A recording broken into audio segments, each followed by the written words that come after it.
Hello. Mm. Hello. I'm back. Okay. Yesterday's audio was bad, I guess.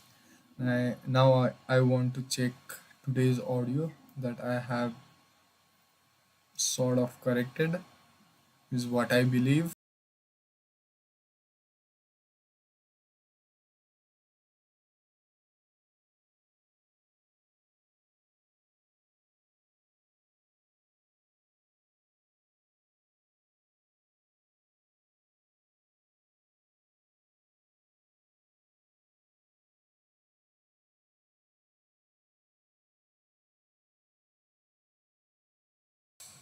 Okay, so audio is working. Uh, it's pretty good. It's just just good. Okay. Mm, hello. Hello. Oh no, it's shit again. Shit. How much was it? 100. Yeah. This much. This much will be good, I guess. I can't toggle anything. So today, yesterday's audio was bad and nothing was going out. I know. Okay, no. So nervous, bro, to talk. Okay, everything got up and down yesterday. It was not good. We completed a git. I completed git, and it was just a review, sort of. And now I want to continue with another video, making friends with machine learning. And for anyone watching, if there is someone, I don't think there is, but if someone is watching, this is my learning database. I'm just recording myself learning, watching code, or watching videos that I want to, which can give some knowledge, you know. And what we will do today is watch making friends with machine learning. First, I'll just practice my typing for 15 minutes, then we'll go and do what we did yesterday, just watch videos. Then day after tomorrow we can do mm, project. I want to look at my project that I have left for 17 months. Okay, now this timer, let's go.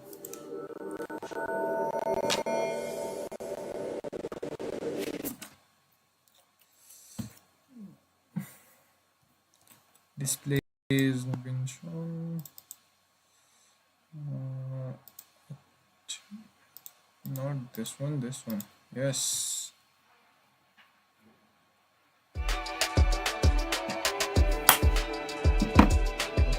Sound also.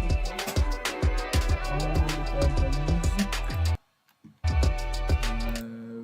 Damn.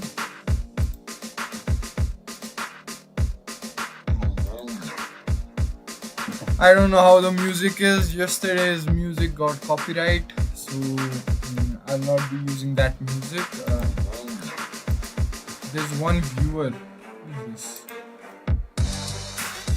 Don't watch, okay? Don't watch. This video is not for you. It's for me. Okay, let's start. It's 2:30, 12:30. Let's start.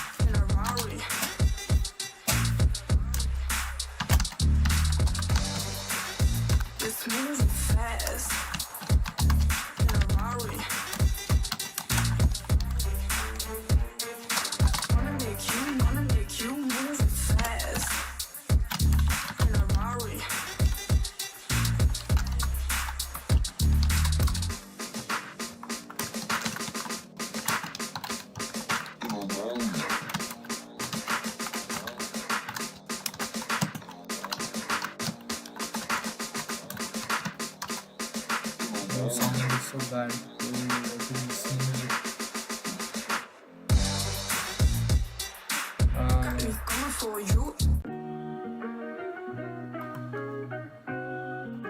Please be good, yeah.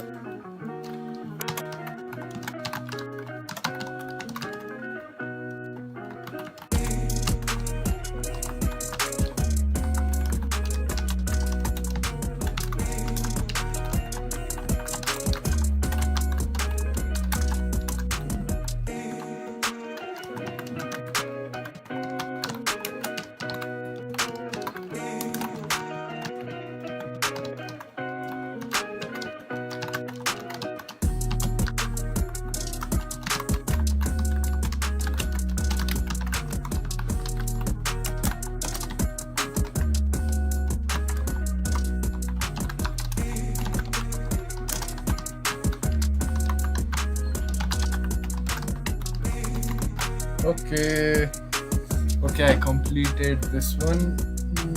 Yes, 68 average shade. Accuracy was pretty good. Nonetheless, use this one concurrent viewer. If you are viewing, can you just chat, or is it just me watching my own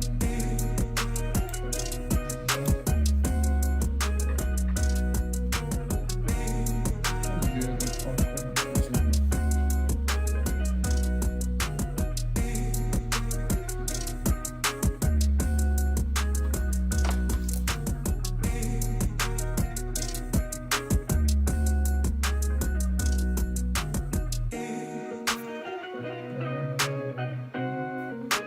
Okay, this one is good.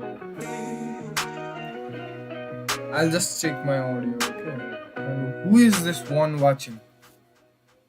Oh, he got off.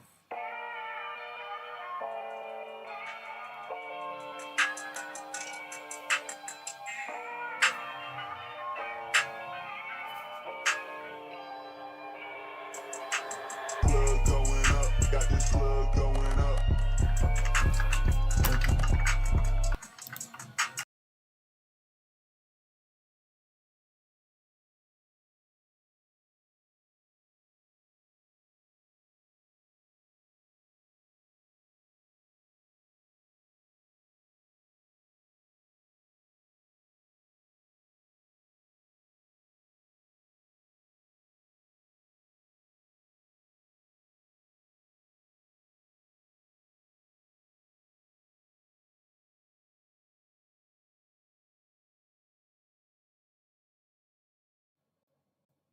Okay, audio got bad again. Okay, output is a little bit off. Okay,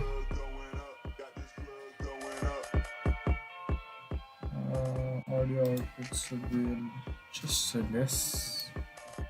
Okay, this much is good. There was one viewer. I don't know who that was, but let's continue.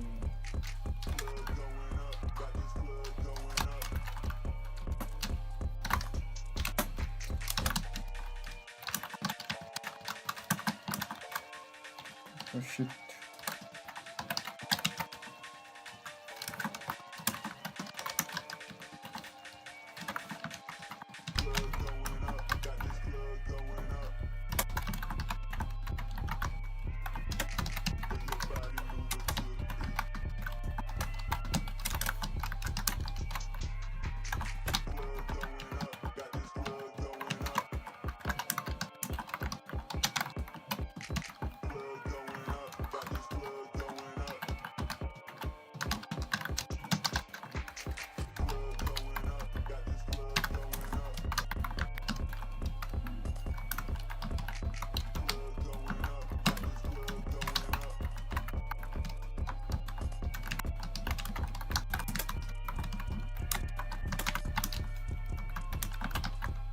Oh shit. It was so good run here.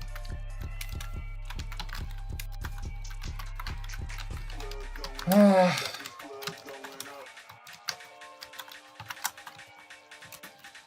your body moving to the beat.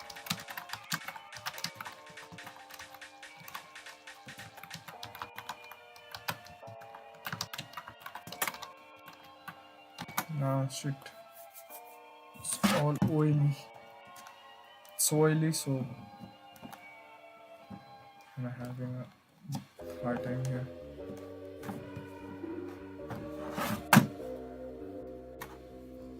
I'm just casually typing and increasing my speed. Won't let it get there.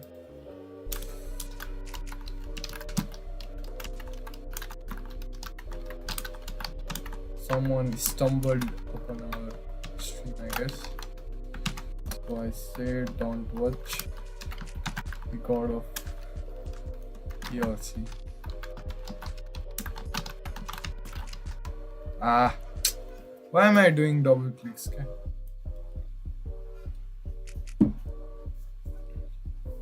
We'll learn. We will watch video after this, and we'll do that for 2 hours, I guess. I don't have more than that, and we'll come tomorrow again.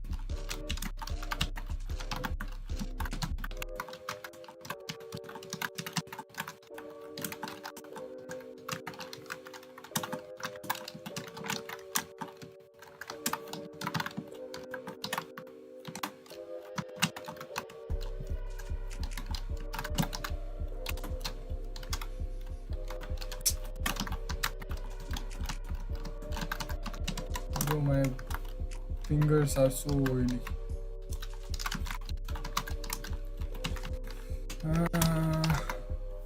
Yeah, I'm sleeping.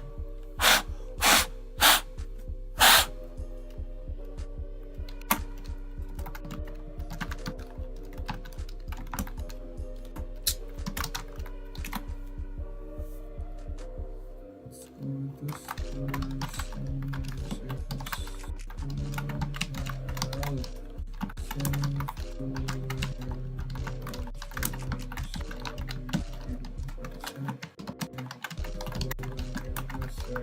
Oh shit. Never mind. It's done.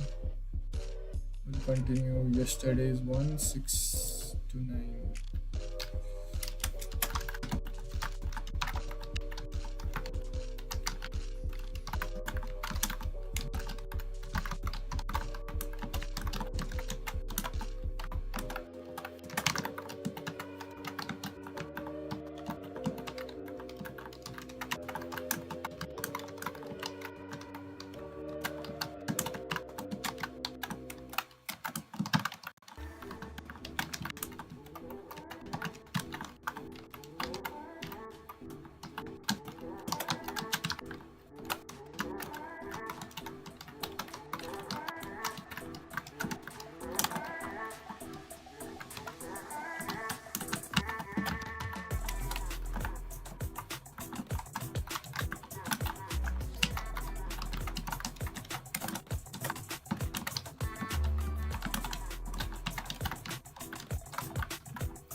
Oh, I got it. Why am I? It's just because of my hair. I'm doing this, so there are holes. And it's already because of that.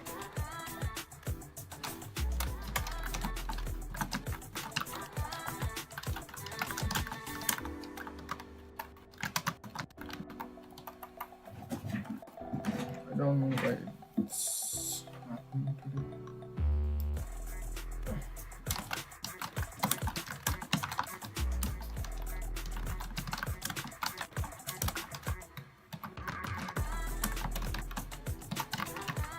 Nah, not working with me.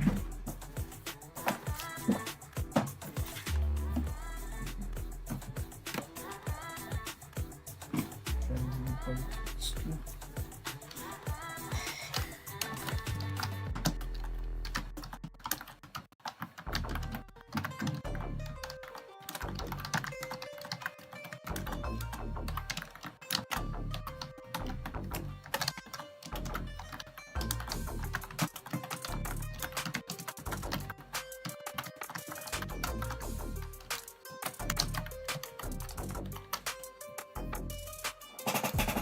That W was not intense.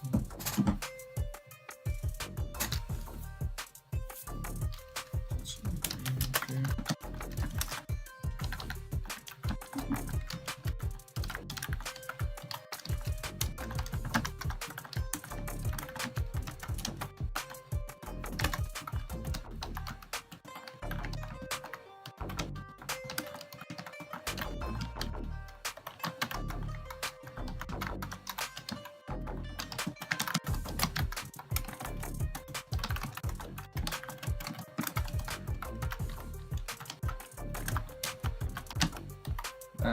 Not working.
No.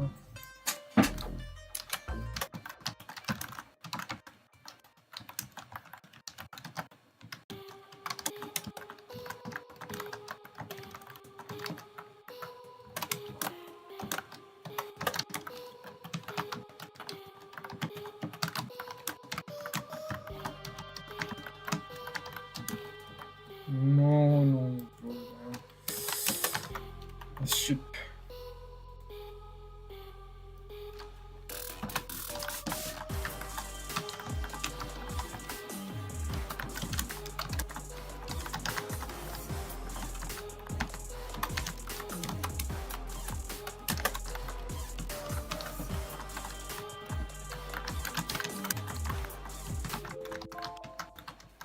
Oh shit.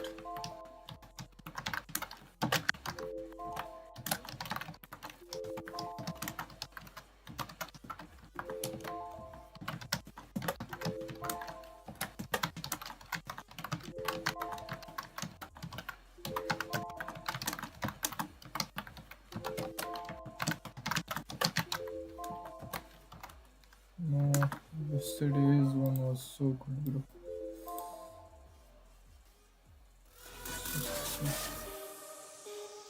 We'll do this for last one and study. We'll then study. It's no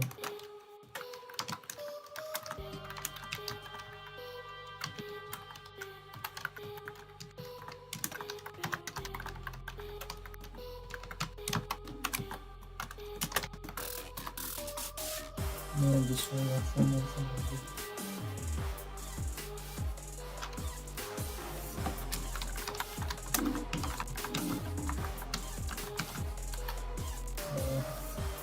Maybe.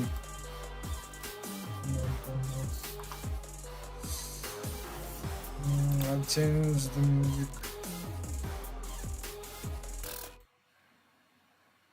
I don't know why this is so bad, bro. Why does this sound so bad? We're back. Okay, so what I want to say is mm, I have watched this video up to here, I guess, here or here. For some part, I know it's good. It has good reviews from my colleagues, friends. Um, what is this? Who was that later? What? I want to learn Docker also. We'll do it fourth, second, third, fourth or fifth with project. We'll look at project also and do Docker too. We'll learn Docker too. Then we'll go through other courses that I have in my mind that I have been thinking about. Without further ado, let's start.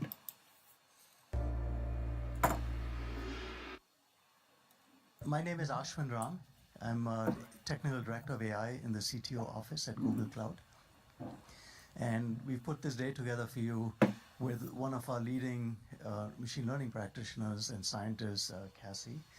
Cassie has a really interesting background. She has 4 degrees. She has degrees in psychology, economics, mathematical statistics, and cognitive neuroscience.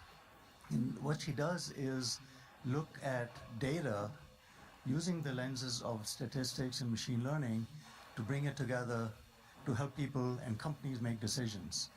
Her role is a chief decision scientist at Google Cloud. It just changed from chief data scientist with the office of CTO. So my pleasure to introduce Cassie, and she'll take it from here. Thanks so much for that introduction. So hello and welcome. My name is Cassie Kozyrkov. I serve as the Chief Decision Scientist for Google Cloud, and it is my pleasure to welcome you today to the wonderful world of machine learning. Now, this course is one of Google's most popular courses, and it is accessible to all of our job roles. So it is specifically designed to be entirely beginner friendly. So even if you don't know what a computer is, hopefully you should still be fine in this course. Never seen an equation before? Fine as well. So we aim for the big ideas, the flavors of things, because I believe that technical nitty-gritty, those equations and those code things, I really like to do those things, but I don't like it when those things are done to me.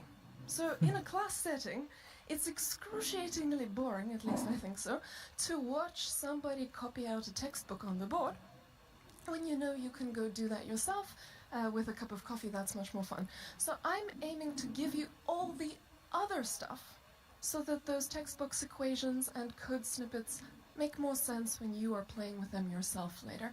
And the focus here is on application, on process, and on big ideas. So let's dive in, shall we? And see what it looks like when a learning system is learning.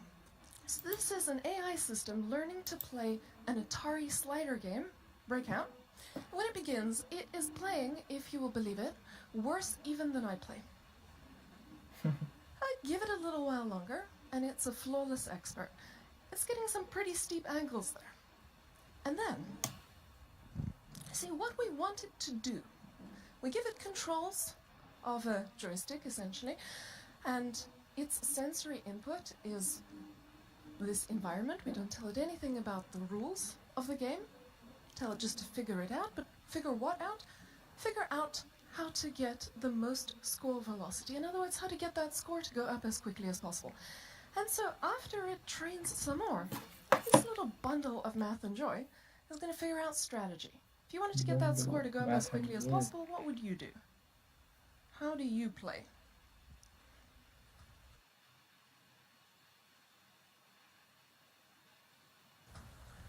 It tunnels up the left side, and look at that score go up.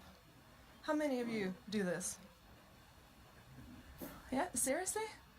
Okay, wow. All right, I'm impressed. We've got an expert audience in the room. When I gave this presentation in the Tokyo office, it was like almost all the hands. What am I dealing with here? Anyway, now this looks all exciting, it looks magical, and there's all these marvelous buzzwords in this space. Neural networks, AI, machine learning. You're all excited. So, let me take you down a notch. What is machine learning? It's used often these days as synonymous with magical magic. It's a magic box of magic, and we open it up, we sprinkle magic on the top of our business, and magic happens. Actually, let's just put it bluntly. Something far less glamorous. Machine learning is a thing labeler, essentially. It's an approach to making lots of small decisions with data. Decisions like, is this email spam, yes or no? Or, what should I bid on the next auction? How do I move a joystick? And if you want a computer to make decisions for you, it's got to convert information, input data, into an answer, a label, or a decision via some kind of recipe. And the difference between traditional programming and machine learning simply boils down to where that recipe comes from. So, where does it come from in traditional programming?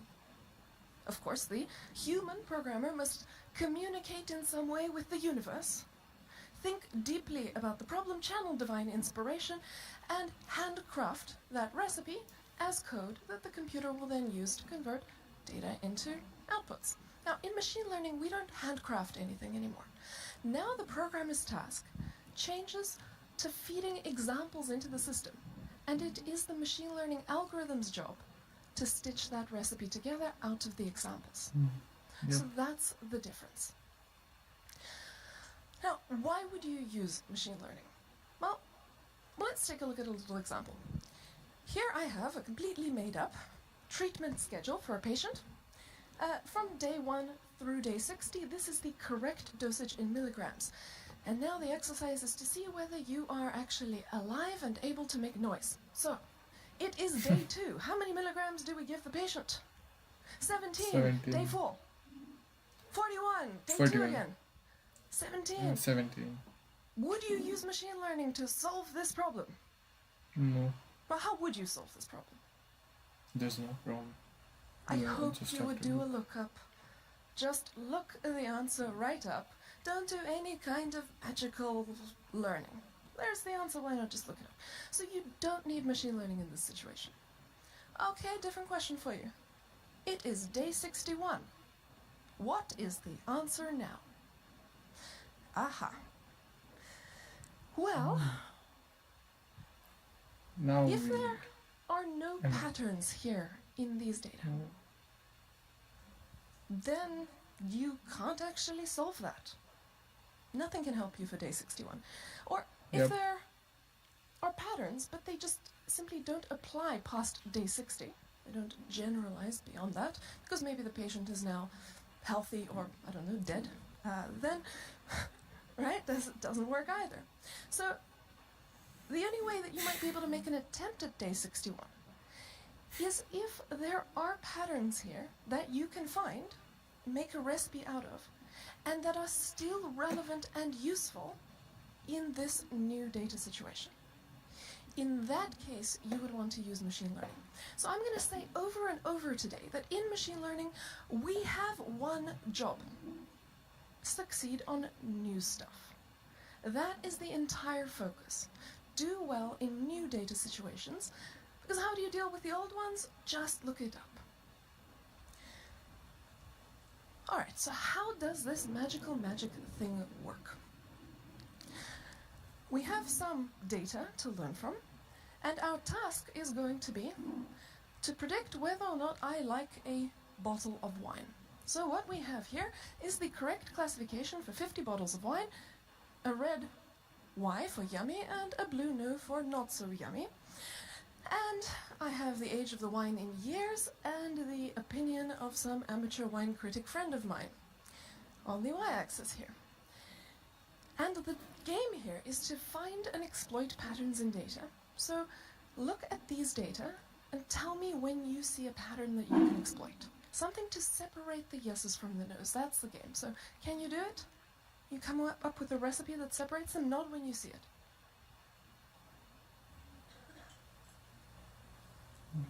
Nod when you see it. pattern. Alright, I see some people who are finding it. Very nice. And now I have to own up that it's all a trick. Yes. Actually, these data, I made them up. And I made them up completely at random. So I know that there are no patterns here. Yes. And if you're There's no finding pattern. patterns that are sort of spirally or circular, and you think you've got some story that you can base a recipe on. That's your beautiful human mind finding Elvis's face in a piece of toast. Our brains do that. We find patterns that aren't actually there, and then we think that we've got a strategy that we can exploit, and things go wrong when we try to use it. Now, machine learning can do exactly the same thing. Find patterns that are not there. And then if we base our solutions off of those patterns that aren't there, of course things crash and burn. So the approach that we take to protect ourselves, and we'll talk about this a lot today, is the same approach that we should actually get in the habit of taking with our own human intuitions. Don't take it seriously in the piece of toast where you found Elvis's face. Try it on a new piece of toast and see if the face is still there. So try it in the new data, see if that recipe still works. Whether it comes from a machine or from a human, that's the part that keeps you safe. Okay, enough messing about. I generated these data and I promise you that there is a pattern in here. How would you exploit this pattern to help me classify new bottles of wine? How about you put a line through it, and that line is a wall that separates the red region from the blue region, and off we go. Sounds good? That's pretty much what machine learning does. Now, that boundary does not actually need to be a line. Those gobbledygook algorithm names, which we'll meet later, the main difference between them is the allowable shape of the boundary that the thing is trying to shove through your data. So, if you pick this one, it's going to try to put one single line, and that line can have any slope. With this one, now it can use many lines. Okay, I'll also be taking notes from time to time. This for me, so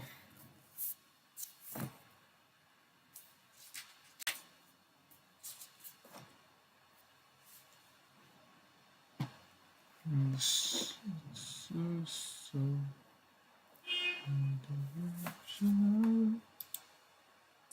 But the only slope options are thus and thus, vertical and horizontal. Or you can have a real nice flexible squiggly thinger, which we call neural network. And once you have picked the algorithm and the allowable boundary that's represented by it, then what it's going to do is, based on where your data lie, it's going to try to find the most sensible place to put that allowable boundary. So it's going to try to contort itself to your data, subject to the sort of thing it's allowed to be. So say we pick the line and we run it.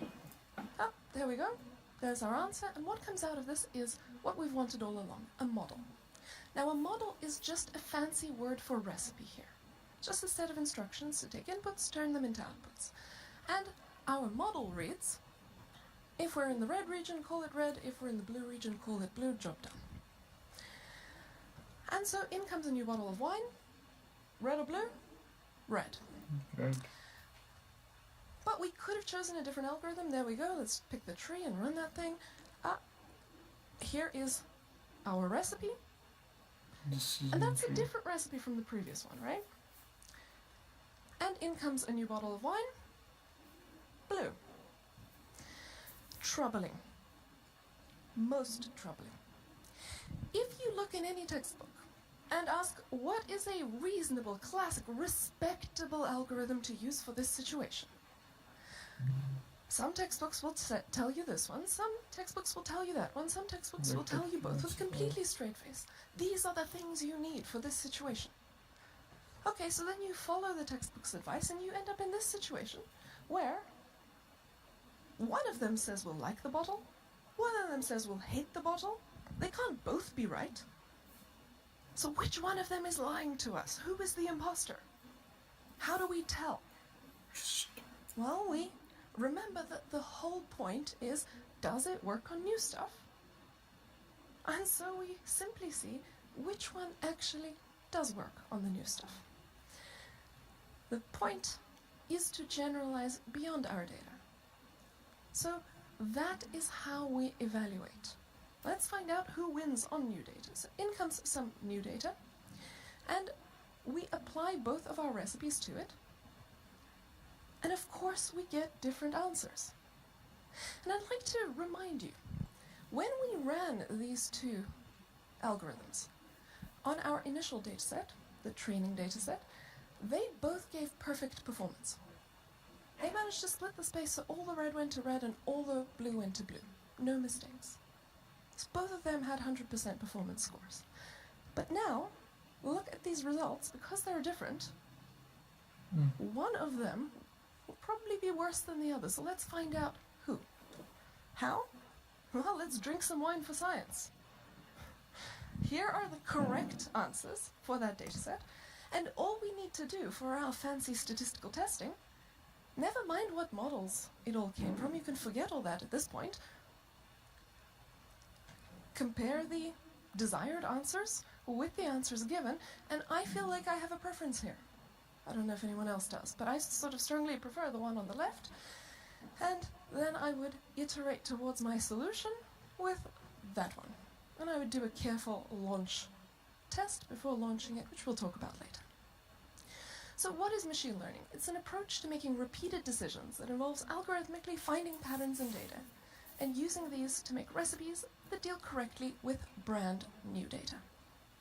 Okay, now what's under the hood? How does it decide where to put that thing? The deal correctly.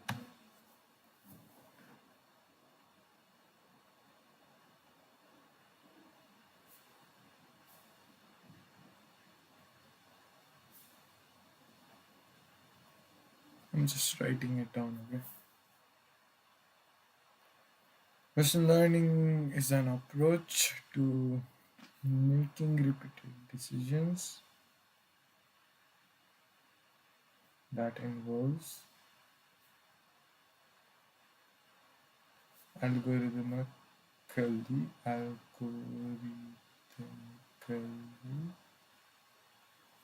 finding patterns in data using these to make models, not recipes, models that deal correctly with brand new data.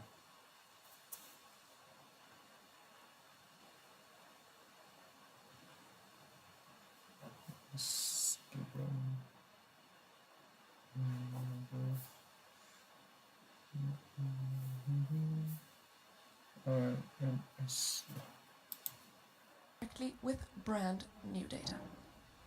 Okay, now what's under the hood? How does it decide where to put that thing? What's inside that black box? Surprise, it's full of math. And on our menu today, we are going to meet the flavor, rather than the equations, of a whole bunch of algorithms. But here's how we're going to do it.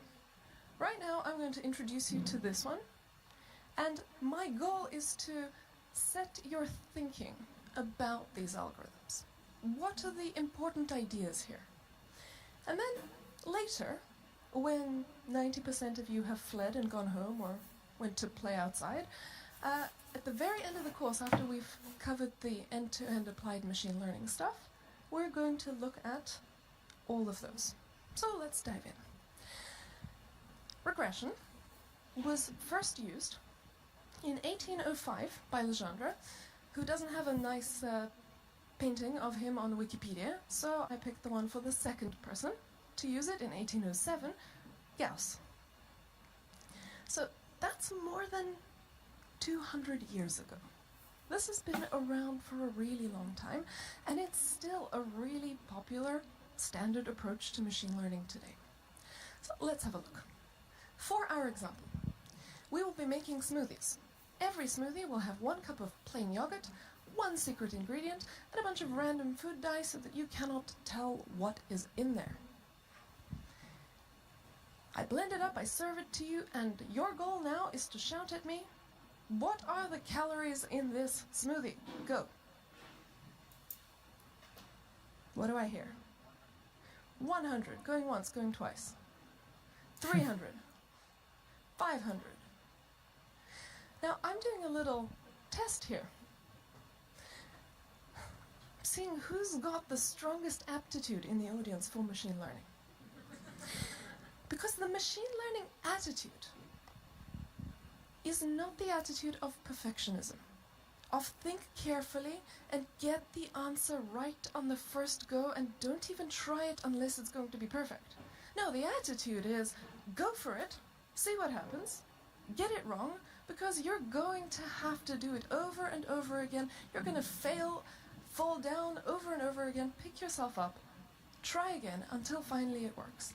And you have to try something to know what to do next. And so if you're too afraid to start, you tend not to do well in applied machine learning. So those of you who are brave enough to just go for it even though you didn't know the right answer, yeah, that was what's going to get me to move to the next slide and give you more information, and we'll be able to iterate towards correct together. Okay, so you've unlocked the next slide. Turns out this was, what was the secret ingredient? 58 delicious grams of sardines with 265 calories in there. Lovely. I see you don't want to drink it. Fine, I make you a different one. Guess the calories now. 80, 400, 180. All right, I'm hearing some more responses and rumblings. Now let me tell you what was in here. 50 grams of not delicious waffles that I've shown you in the picture. No, the raw stuff, waffle mix.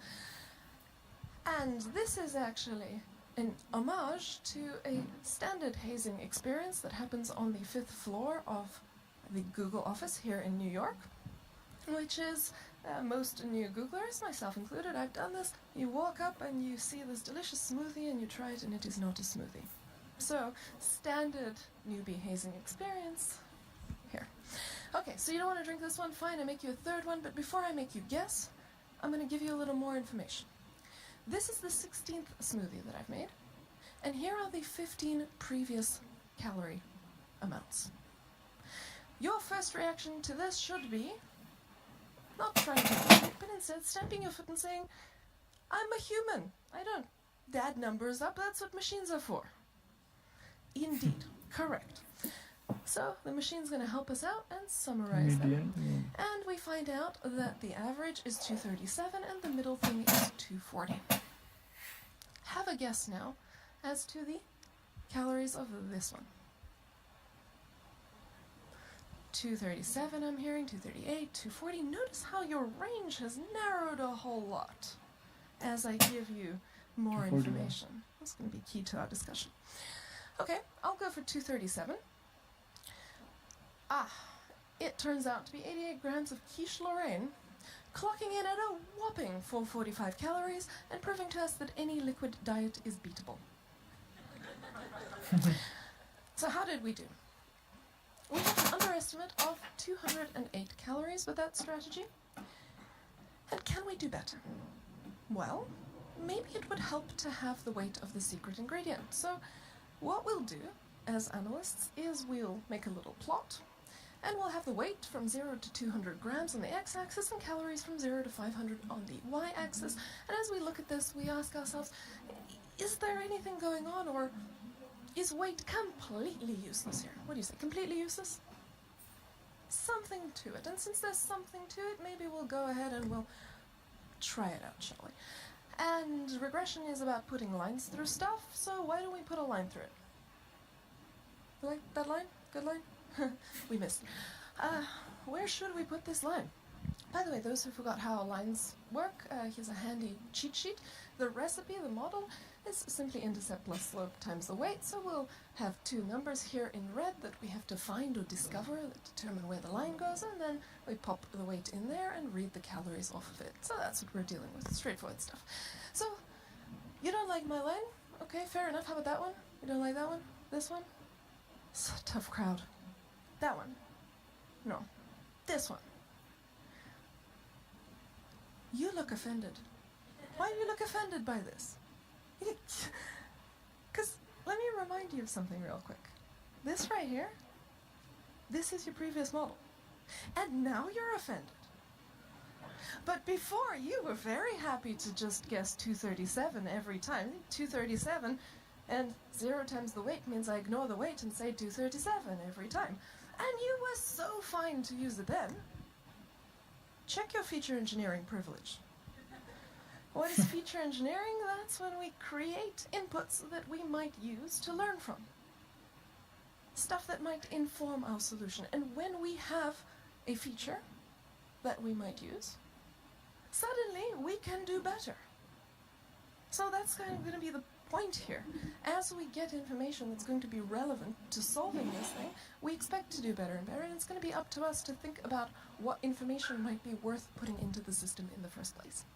Okay, so let's do better. If we can do better, we're going to find a line that's as close to the points as possible, because you seemed offended when I wasn't doing that. Fine.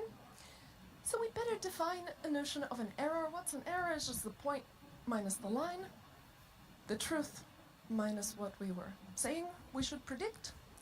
And because we all have type A personalities here, we hate errors. So we are going to minimize a function of these errors. That is going to be the score for how this thing performs. And a good score is to have fewer errors, and we will use the RMSE here. And this thing is very creatively named. It's actually the recipe for calculating it backwards. Get the error, square the error, take the mean or average, and take the square root of that. Root means squared error, or RMSE. Okay. Or you could just think of the RMSE as the calories were off by on average. Not technically correct, but good enough for government work. We're off by about 85 calories on average, and that'll do. That'll fine for a morning. So now we're off by 85, and we want to be off by fewer. So let's see if we can just jiggle those average. Not technically RMSE as okay. Or you could just think of the RMSE as the calories were off by on average. Not take the mean or average backwards. Get the error, square the error, take the mean or average, and take the square root of that. Root means squared error, or RMSE. Okay. Or you could just think of the RMSE as the calories were off by on average. Not technically correct, but good enough for government work. We're off by about 85 calories on average, and that'll do. That'll fine for a morning. So now we're off by 85, and we want to be off by fewer. So let's see if we can just jiggle those two parameters there in the recipe to make things better. What do you want to do? Maybe you want to increase the slope a bit. Okay, that's getting better. Good. How about we increase the slope a little more? Not so much better. Maybe now we want to move the intercept down, so let's do that. And what we could do is we could continue tinkering with these two numbers, slow, boring tinkering, or we could get on with it. So what are our options? Just play by hand with those two numbers, which is what we were doing, or we could use calculus, but who even does calculus anymore, so old school. Or we could just use an optimization algorithm to get us the answer immediately. So what does an optimization algorithm do? It says, for this setting, you are trying, what's your goal? You are trying to get this function right here to be as low as possible. Let me figure out for you what settings on those two parameters that I'm allowed to play with give me the best possible performance here. And then it outputs you that answer. And that's going to be in the heart of every machine learning algorithm. So we're going to need to know what the scoring is, what the goal is, and then it's going to figure out where to set the free parameters in the recipe based on that. Okay, great. And we have come a long way. I'm impressed with us. Nice. Let's look at Quiche Lorraine, though. It's taunting us. We did not predict Quiche Lorraine well. How did we do? Better. Our underestimate has gone down. Okay. Can we do even better? Can we? Well, there ain't no such thing as a free lunch, she says at Google.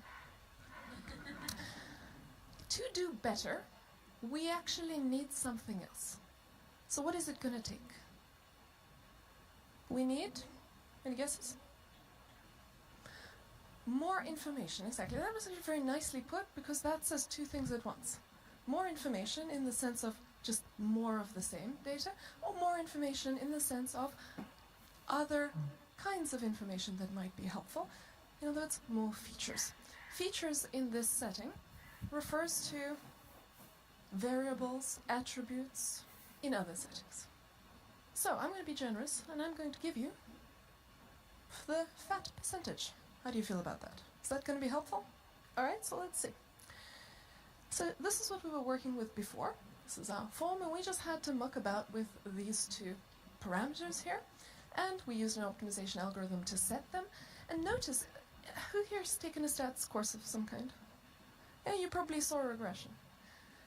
It was an entirely different story in that course, the way that you were going about it.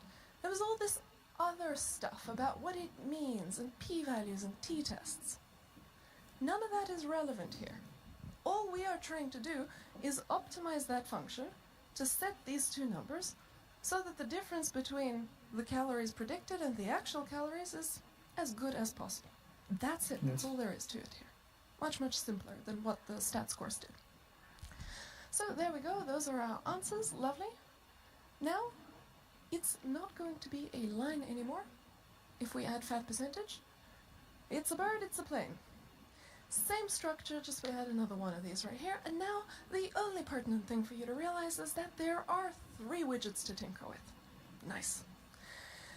And plotting it there, we need to add a dimension. I can't make heads or tails of this, so a little shout out to better plotting. How about adding color? Okay, still not enough because I can't see what's going on. The color is more calories, gets redder, but I can't see what's going on with this fat percentage and weight plane, so okay, now I can kind of see what's going on. And if you're used to looking at these things, you kind of see the punchline that's coming. But even if you don't see it, let's find out what happens if we run the algorithm. So again, our job is to get those 3 numbers to be as good as possible. We have our 3 options. I pick the getting on with it. And so we have this mosquito netting fitted through our data for us. What is it trying to do? Get as close to our points as possible.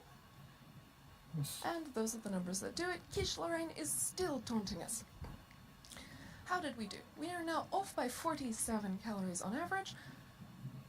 Before, it was 49. I don't know, I'm not feeling it.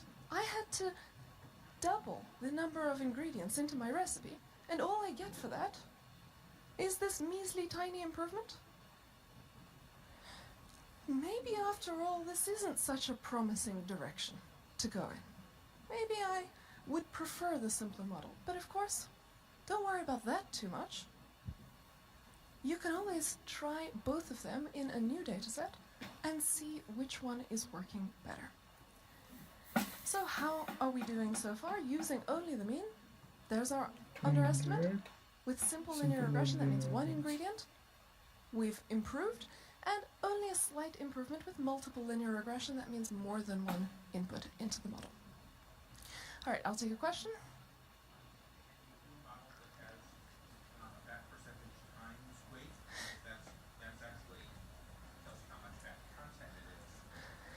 Can you do a model that does fat percentage times weight?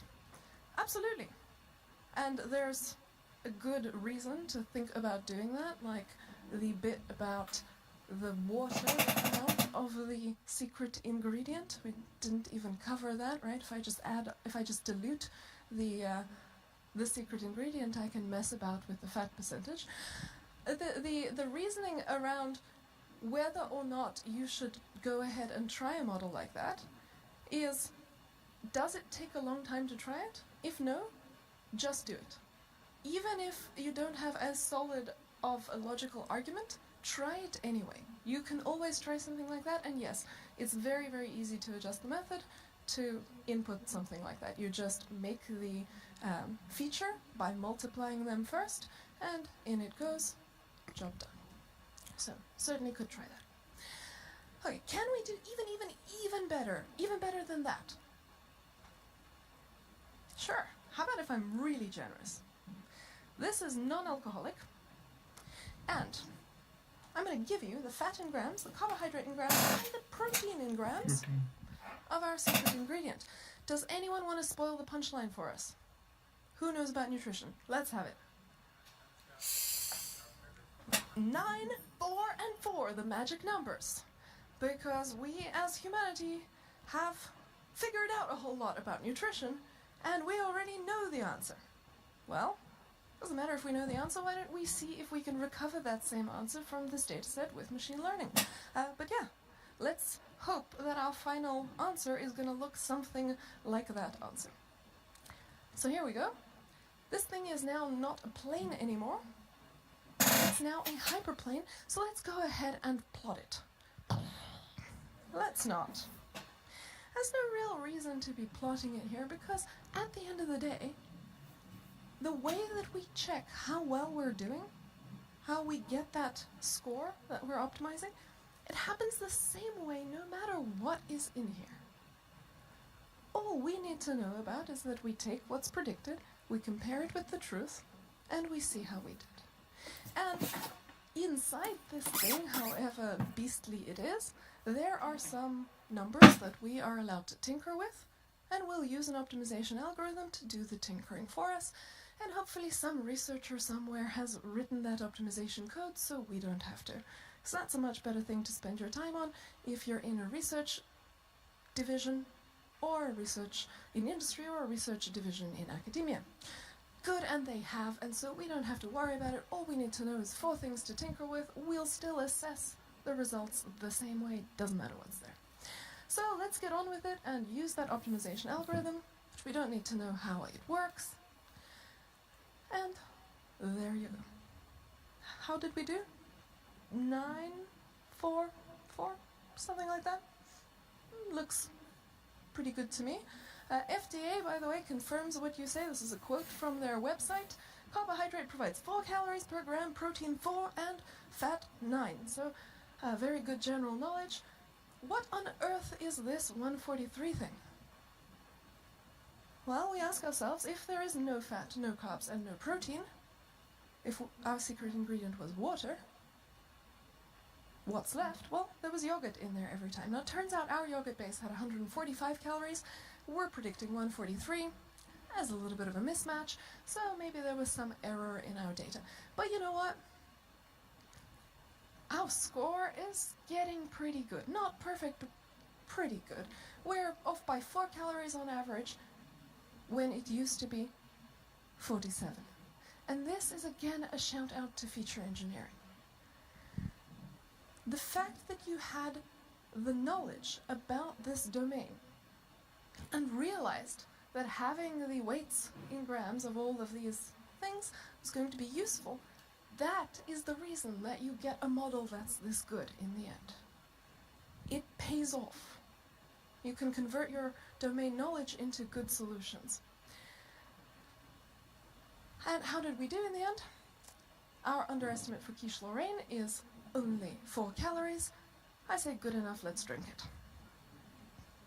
Okay, and we will see the other method flavors for that big laundry list at the very end, and you can stay for that if you're interested, or flee earlier if you're not. Alright, so what is AI? Well, it depends on whom you ask.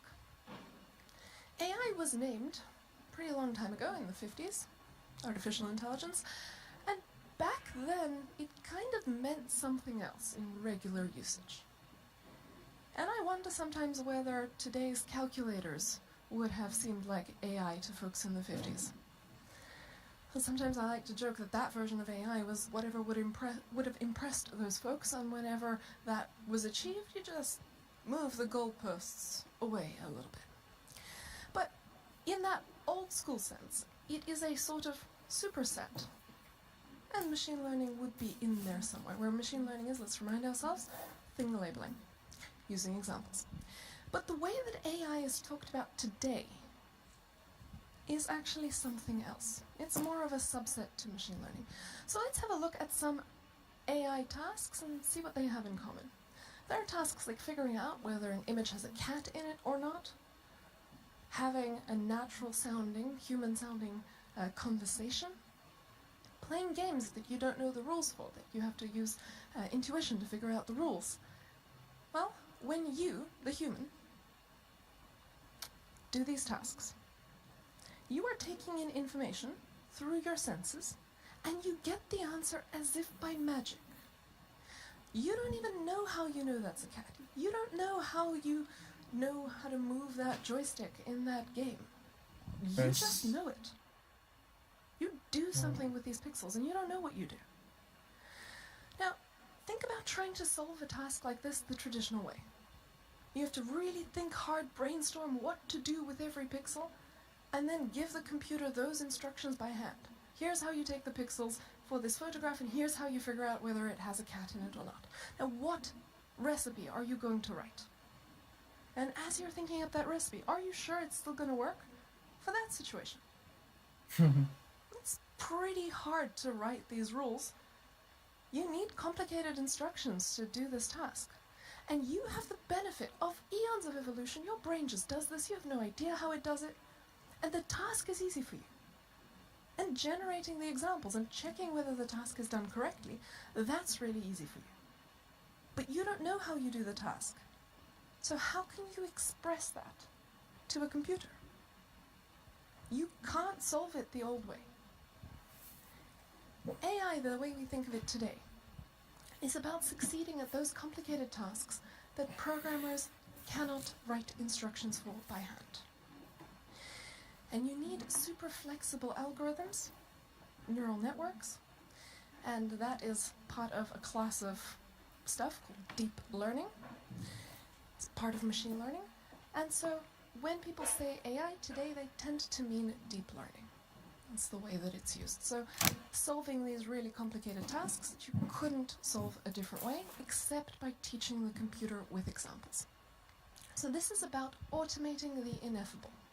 You can't say how that task should be done. You can't solve it the way that you do the calorie prediction. Now, I also want to point out something really powerful here. When we as humans communicate with one another, when we are trying to get another human to do something for us, we have two modes of communication available to us. Direct instructions, or, hey, look at a bunch of examples and you figure it out.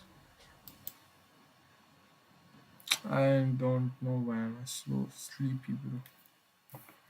It's because of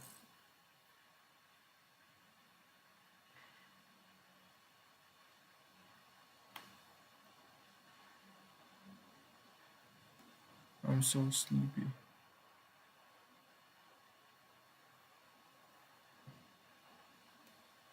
I'll be right back. Okay.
I don't know why I was so sleepy.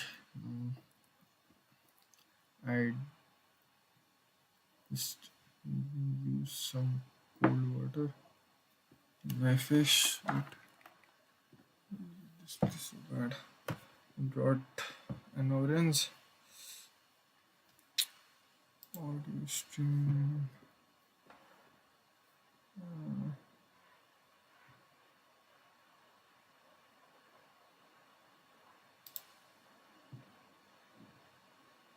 Audio bitrate is less.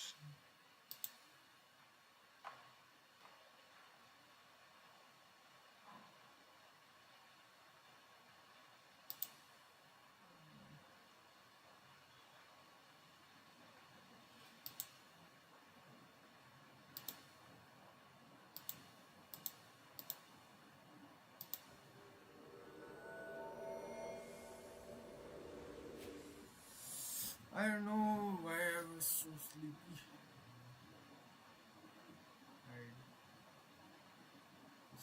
Okay, the sound is okay. Sound is okay. Can just mute it. Let's go again. Okay.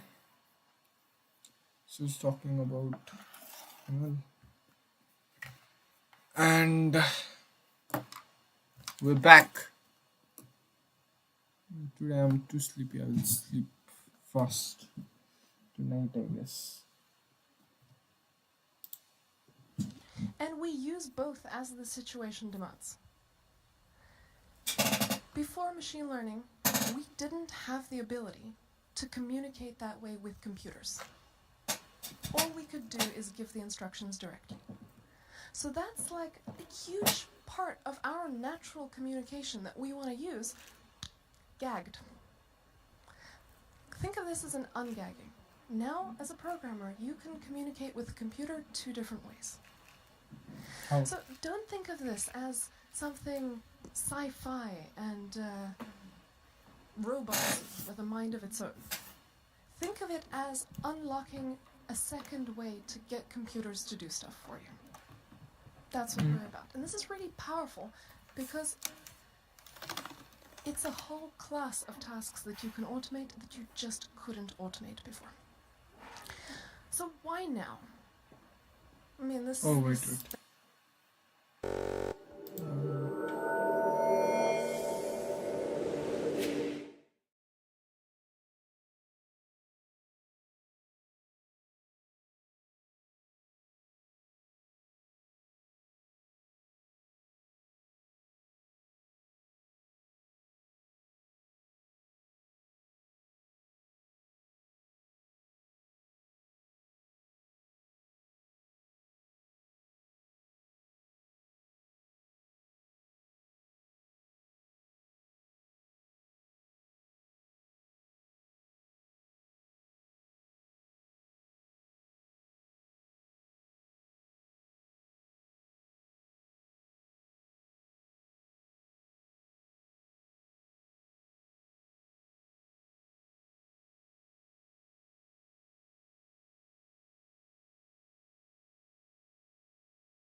Sorry about that. They just called me.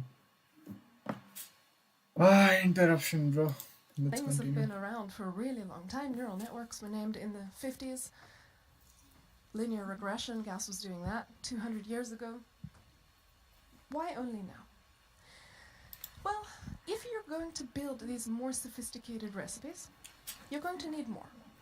More sophisticated algorithms, more data, and more computing power than before. And until fairly recently, and I'm talking this decade recently, we just didn't have that. So I'd like to introduce you to three of my colleagues at Google who So I'd like to introduce you to three. Wait. This was filmed in 2018. What?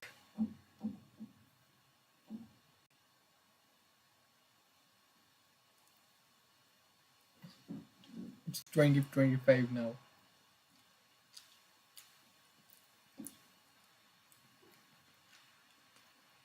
7 years. Wow. We just didn't have that. So I'd like to introduce you to three of my colleagues at Google who've been working in these three areas, and they, along with others, have been instrumental in changing all that so that science fiction is now here. So, first off, Geoff Hinton. Geoff Hinton is one of the pioneers of artificial neural networks. Artificial neural networks, and that will be the last of the methods that we'll get a flavor sense for on our menu. They are essentially many layers of mathematical transformations. Not much to do with brains. But if you have all these layers of transformations, you effectively have a very flexible recipe. And if you have such a flexible recipe, you are able to fit those boundaries for a much wider, more interesting class of tasks. I mean, think of those surface boundaries with neural networks. You can pretty much sign your name in cursive, which you can't do with a bunch of lines. So you can solve more interesting tasks because these algorithms are very flexible. The price, though, is you do need more data and more computing power to make them tick. So, introducing Fei-Fei Li. Now, Fei-Fei started her career as a computer vision researcher at Stanford. And, well, actually, when this was going on, Fei-Fei was at Caltech. And Fei-Fei was thinking about why a 3-year-old human child is just so much better at this cat-no-cat game than any computer vision system out there. And she realized that 3-year-olds have something that computers don't have. A loving parent who bothers to give them a bunch of nicely labeled examples to learn from. The parent is saying, "No, sweetie, this one is a cat, not a dog." And she did a quick back-of-the-envelope calculation and realized that a human child would have on the order of millions or tens of millions of examples. She thought, okay, well, maybe that's why machines aren't succeeding. Of course, these computer vision folk who are trying to use a few thousand examples aren't going to get anywhere. You're not going to get performance like a 3-year-old. Based on that, fine. All I need to do is I just need to pick up a data set that's nicely labeled and big enough, and then off we go. All right, who's got this data set for me? It turns out people like their kids more than their computers and haven't bothered to make that data set. And so you can't have any progress.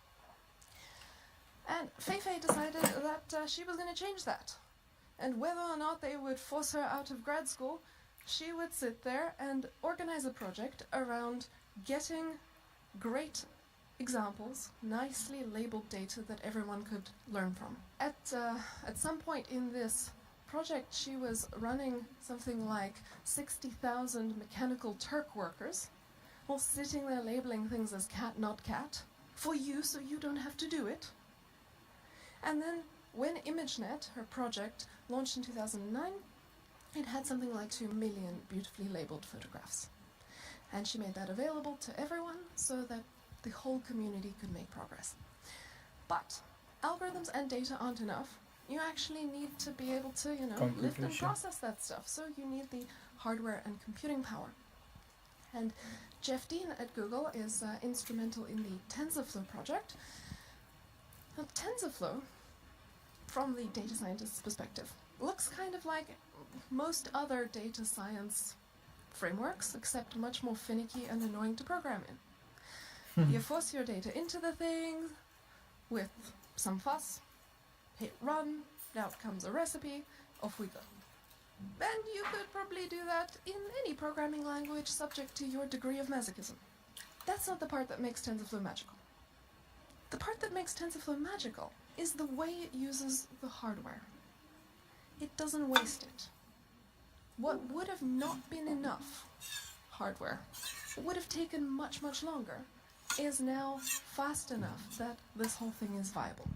And then there's also this little bit about specialized hardware. And somewhere around 2010, some researchers noticed that the calculations that you need to do for neural networks are very conveniently performed on hardware that was developed for an entirely different industry, which is teenagers playing video games. And that's why you hear GPUs this, GPUs that, all over this neural network space. Graphics processor units just happen to be pretty efficient for this, and so those researchers realized, Jeff Hinton was one of them, hey, if I just grab a standard gaming console and hack that thing, I've got myself a supercomputer for $300. And that's a big part of the birth of this AI revolution. So you've got the hardware, you've got the specialized processing frameworks, now open source, so everyone can use it and contribute to it. You've got the huge, beautifully labeled datasets, and the algorithms. And with all that, the future is here, and now we can actually use this deep learning stuff for real business applications, like cat, not cat. That's how the Google Photos thing works, where you can type in cat and it pulls up images of cats. But it's not all cat and no cat. Airbus, one of our customers, is in the business of making high-quality satellite image maps. And it's not a very high-quality map if it's covered in clouds. So you'd do a few flyovers, and you'd want to remove the cloud cover. But see, the clouds change, so does the snow, but you want the snow, and you don't want the clouds. And so then maybe, imagine this task, my friends, you have to do it. You go into the photograph and pixel by pixel determine which one is snow and which one is clouds. Is that a job you want? Right, maybe, I don't judge you. I prefer to spend my time a different way. I would much prefer to have a machine learning system identify for me, hey, these are the possible clouds, approve or deny these changes. So now I'm more the supervisor of the system rather than the manual laborer who has to do it all by hand. In communication, I don't speak Chinese, but I'm assured that this is not a word-for-word translation. You can use deep learning to capture meaning, power things like Google Translate, or cutting out communication drudgery. I know how you love to actually type out those words that you use over and over again in your emails. You prefer to write the full thank you rather than th. Now, to cut out some of those that drudgery, Smart Reply gives you those three options, and if one of them seems like what you were going for, you can select it, and if not, you just keep writing. So it helps you make your life less tedious. Playing games. This game-playing AI seems pretty frivolous, and yet the math powering this is pretty close to the math powering those self-driving cars. But you know, at Google we let nothing go to waste, so we figured, how can we use this game-playing AI to do something useful? Let's give it a useful game to play. And the game we gave it was the game of Data Center. As inputs, it gets information about what's going on with the data center. Its joystick is the cooling system controls, and instead of that high score, its score is energy efficiency. Get the energy efficiency to be as good as possible. Now, before, the way to solve the problem of how can we make our data centers more efficient, it was a standard analytics approach where a bunch of analysts and a data science team would go and collect data and think about it and profile it really carefully, and then think some more, suggest some changes, test what that would mean, and they'd get maybe like a 1 or 2% improvement, which you shouldn't sniff at. A 1 or 2% improvement in energy efficiency in a data center is a huge thing. Huge cost savings and pretty good for the environment too. Now, when we gave this to AI, what do you think the improvement was? If you don't know the answer already, what would your guess be? I hear 15%. Bold, 15%. That's a lot of money saved. 15% going once. 15% going twice. Sold for 15%, except the answer is 40. Yeah, huge savings and an incredible reduction in carbon footprint. And there's so much more you can do with it. Have a look at all these different bits of inspiration. I've got a different way to get you inspired as to how to get started. How do you find a machine learning use case? Here's what I propose. Imagine that there is no machine learning. It's all a hoax. There's no AI, there's just a bunch of people on an island somewhere, sitting in cubicles behind computer screens, and you send them some information, like a photo of a cat, and they are going to con you and write back cat, and we're all going to pretend that that's the AI. Imagine that. The only way you can communicate with these people is to send them tasks by example. No instructions. You're not allowed to write instructions to them, but you can send them examples. If I allowed you to use this resource for almost free, and there were a lot of them, and they were very fast, you could really scale them up, what would you use these humans for? What drudgery would you cut out of your life? And as you're thinking about that, you're coming upon the right kind of applications for machine learning. But wait, you don't know how drunk these people are. So you can't just trust them with your important tasks. You need to check that they can actually do those tasks. And for that to work out, you need to be able to say what it means to do your task correctly. And if they make mistakes, which mistakes are worse than which other mistakes? And how would you like to score that performance? Because you're going to want to check whether this island can actually do the job for you. And if it can't, you don't want to hand over control of some important process to this thing. Now, you do see these creative applications like, hey, Drunk Island, write me a poem. And for those, you don't really know what it means to write a poem well. You kind of hope for something good to come out of there, but you're not sure what you're expecting. Well, for those things, you shouldn't really hand over the task entirely to the system. Instead, what you should expect is that it is just a way to inspire your human creativity. It's just going to mush up some information for you and propose something that looks like a poem. That's just some way of combining a whole lot of data. And you're going to look at this and you're going to actually use your own judgment as the human creative, and you're going to ask, does this inspire me? Can we work with this? And if it doesn't, you're going to kick that island, tell it, hey, good, do this a different way. Over and over again, until something looks like it's worth pursuing. And then you're going to do that trick that all these other folks do, which is you're going to put that out there on the internet and pretend like that was the only version ever. Look at the poem machine learning wrote for me. Machine learning writes poems, says the newspaper heading. It's actually you that's writing the poem. Machine learning is just jumbling stuff up for you in some haphazard way, like monkeys on typewriters, just a little better because it's finding patterns rather than doing it purely at random. But it's a way to filter human creativity. That's how you should think of those applications, where we're not quite sure what we're looking for. There we have it heavily interfacing with the human, and the human is at both ends of the process. And what about this other kind of application where you have, hey, Drunk Island, generate for me the face of a celebrity who doesn't exist. That application's a real application. That works. So the technique there is called generative adversarial neural networks, or GANs, and it's all the rage these days. Here's how to think about those. There are two Drunk Islands, not one. Drunk Island number one is taught to figure out whether the celebrity is a real celebrity or it's some fake generated image. So it's a thing labeler that's doing a bit of truth detecting, which one is legit, which one isn't. And the second Drunk Island is supposed to trick the first one, generate images that get past the other one's defenses. And both of them learn together, and both get better at their game as they battle it out in cyberspace. And by the time they're done, the tricker is good enough at it to trick you. and its output looks kind of legitimate.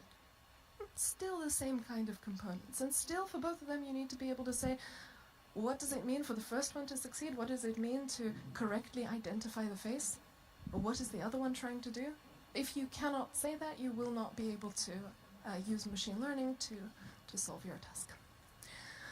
Alright, why should you trust machine learning? We have a particular problem. As we move towards the AI applications, we're beginning to automate the ineffable. That means that we are solving things where we could not come up with the recipe. I don't know about you. I take a pretty positive view of my species. And I imagine that we are actually fairly smart creatures. And if the recipe were simple, and there was enough reward in it, I imagine just through sheer bloody-minded stubbornness, we would find a way to figure out and handcraft that solution. So if we are forced to rely on something like deep learning to solve it, and we can solve it no other way, I imagine maybe that's because the underlying recipe is now so complicated that it's too much for us to read and think about. There's a memory capacity limitation in here. And so if that thing is really complicated, you can't really expect to open it up and read the recipe and go, aha, well that's how it's figuring out what's a cat and what's not a cat. If the pixel in the top right hand corner is blue, then it's a cat. It's not going to be that simple. You're not going to be able to read it and understand it, so you're not going to be able to base your trust of it on the recipe. You're stuck. Now what I propose is that that's not a great basis for trust in the first place anyway. Think about going on a new kind of airplane. An entirely new kind of airplane. A spacecraft, let's do that. New kind of spacecraft. And you've got two options for the spacecraft you're going to sit in.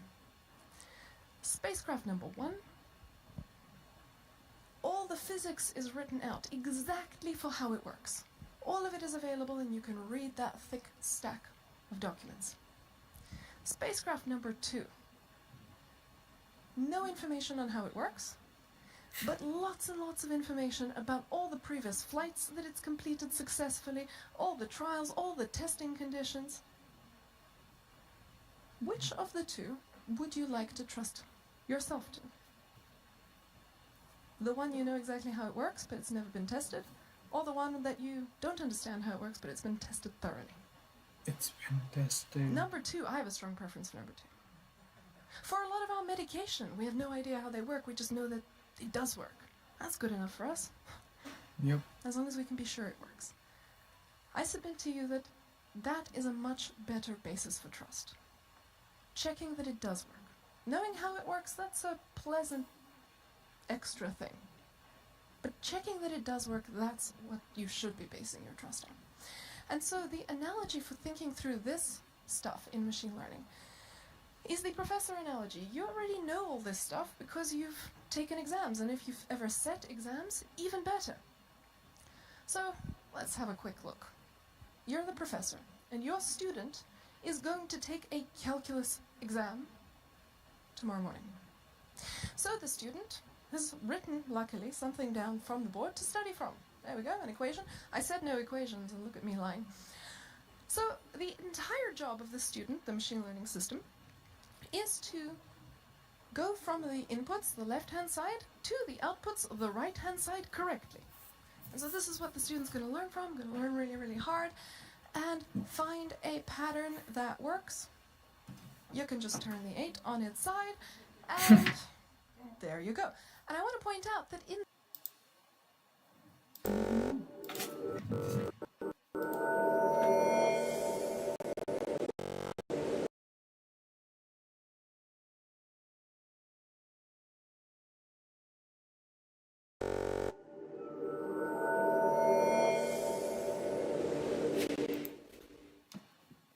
Sorry about that. this is correct, 100% accuracy. Now, at this point, would you go to the exam if you were the student? I mean, I've certainly taught some undergraduates who I think would have gone to the exam. I've had to grade their papers and cry a little. But you, my dear enlightened audience, you wouldn't just go to the exam based on this, right? What would you do?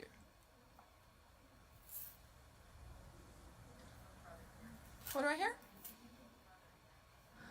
Try another one! Exactly! But there's an important difference between you and my student. My student also tries another one. They try it on the exam, where it matters. Whereas you have the wisdom to try it in the safety and comfort of your dorm room, check your understanding while you can still go back and adjust your model if you don't get it. So what you are doing and they're not doing is validation. That is what validation in machine learning is all about. A safe environment to try it out, where you're still allowed to go back because the stakes are not high here. A soft interim test. So let's try another one. Apply our model. We get performance, and turns out that's not how math works. And based on this signal, we then can ask ourselves, fine, should we go to the exam or should we go back to training? Then the student sits there and tries out all these extra practice problems that you, the professor, have given to them. And finally, at 3 o'clock in the morning, you, the professor, get an email from the student. Validation passes. I did all of the practice problems correctly and all of the in-class examples correctly. Please give me my A+. I don't need to go to the exam because I've done it. And your response is? Of course not. Now why? Why do you say that? Validation is not You say that testing. because your student could have contorted their understanding to the in-class examples and the validation examples and just memorized the whole lot. Maybe even without realizing that they'd memorized them. Yep. Just formed some recipe, some model that fits what they've studied. It doesn't But doesn't. generalize to anything else because it's just Yeah. some crazy mishmash of the peculiarities of those examples that they worked with. And you don't know if that's what they did because you know they were allowed to retry both the in-class problems and the practice problems as many times as they want. You don't know what kind of mad logic is going to come out of that. Memorization is possible there. And so you, as a wise professor, are going to say, absolutely not. I'm so glad for you, student, that you feel like you've gotten yourself to a state where you're confident, that things look good These examples are so good, man. for you. But to really make sure that I don't release any really bad students out onto the world, you should come to the exam and we'll check that you know it. Now, professors, you already know the requirements for the final exam questions. What has to be true about them? The most important thing. The student is not allowed to have seen them before. Because if the student has seen them before and knows the answer to them, the student could be memorizing. And your entire goal as a professor in this machine learning space is to make it so that your system cannot win by memorization. It cannot just do the look up the old answers insofar as I remember them and submit that as my new answer. And the only way you catch memorization is if you give truly new stuff for the testing. And that's why we have that separate test phase. Now, a lot of the pitfalls in machine learning tend to boil down to this learning and teaching thing. People just lose the common sense of learning and teaching. They don't think about that. They get so stuck in the math. So I implore you to think about this carefully first. And then you can think about the mathy stuff if you wish to. This is obvious when you have it spelled out for you, and yet you keep seeing these disastrous things over and over again that just are this. Obvious stuff. So let's look at these obvious things. First, you want a calculus-enabled student. You should use relevant examples. So the only thing that the student's going to learn is what's in the textbook you give them to study from. Just because you have textbooks doesn't mean your student is going to learn awesome stuff. What if those textbooks are Japanese-English vocabulary pairs? How is that going to help for calculus? Now, your student will be able to go and find patterns in that and learn it, but they won't do the task you need them to do. So we need to stop saying data with a capital D, like just having data makes things magical somehow. And even worse, data with a capital D plus the holy water of machine learning means it just works. No, data is just examples, information, and you are trying to express yourself by example. Your examples should be relevant. And so I say to Google engineers, if they're going near machine learning, they should consider tattooing this sentence on themselves. The world represented by your training data is the only world you can expect to succeed in. So you are in charge of what's in your training data, and if you pick a silly training data set, you're going to be able to succeed in the world represented by that data set. That's just not the reality that you inhabit. So your system's going to crash and burn in the real world. A classic example is one where you're interested in all your users, and the data that you choose to learn from is your users who inhabit an island near Antarctica or something, and nobody else. Those users might be something unique and special about them. They don't represent the whole world of what you're interested in, and you'll build a system that succeeds there, and then you'll be so surprised why it fails in New York City. That is your fault. You are supposed to open the textbooks, check that you like what's inside them. A lot of this stuff about bias and fairness in machine learning also boils down to this. If you choose textbooks that are written, collected, curated in a way that reflects the biases of the humans who did that curation, your system's going to learn that stuff. And whose fault is that? Jointly, the author of the textbook and the professor who failed to check whether that textbook was something that you wanted to give to your student to study from. And so really checking your data, making sure that it's relevant, making sure that it describes the reality you want to succeed in, that keeps you safe. And it keeps you away from these surprises that people don't see coming that they really should have seen coming. The other one is catching memorization. The whole job here is not to parrot, but to succeed on new stuff. Otherwise, we wouldn't need machine learning. And you fail at your one job if your system can beat your test by memorization. So please design that test so it can't be beaten by memorization by having a truly pristine data set to test on. If the system has seen the data set in any context already, it is not okay for testing. And the system is jointly the algorithm and the human working on it. So the human knows some stuff about how this context works and kind of knows how to arrange all the pieces so that they can get a good performance.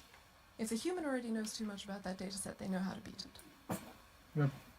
A good data scientist is a scary thing. Okay, what is decision intelligence? You might have heard of decision intelligence. And before we go there, you told me you took stats courses. Let's do a quick review of stats. Remember the errors in statistics. Type 1 error. What is type 1 error? Incorrectly rejecting a null hypothesis. What is type 2 error? Incorrectly not rejecting a null hypothesis. What is type 3 error? Statisticians? Correctly rejecting the wrong null hypothesis. Let me say that a different way. Using all the right math to answer the wrong question. Type 3 error is the one that really plagues data science today.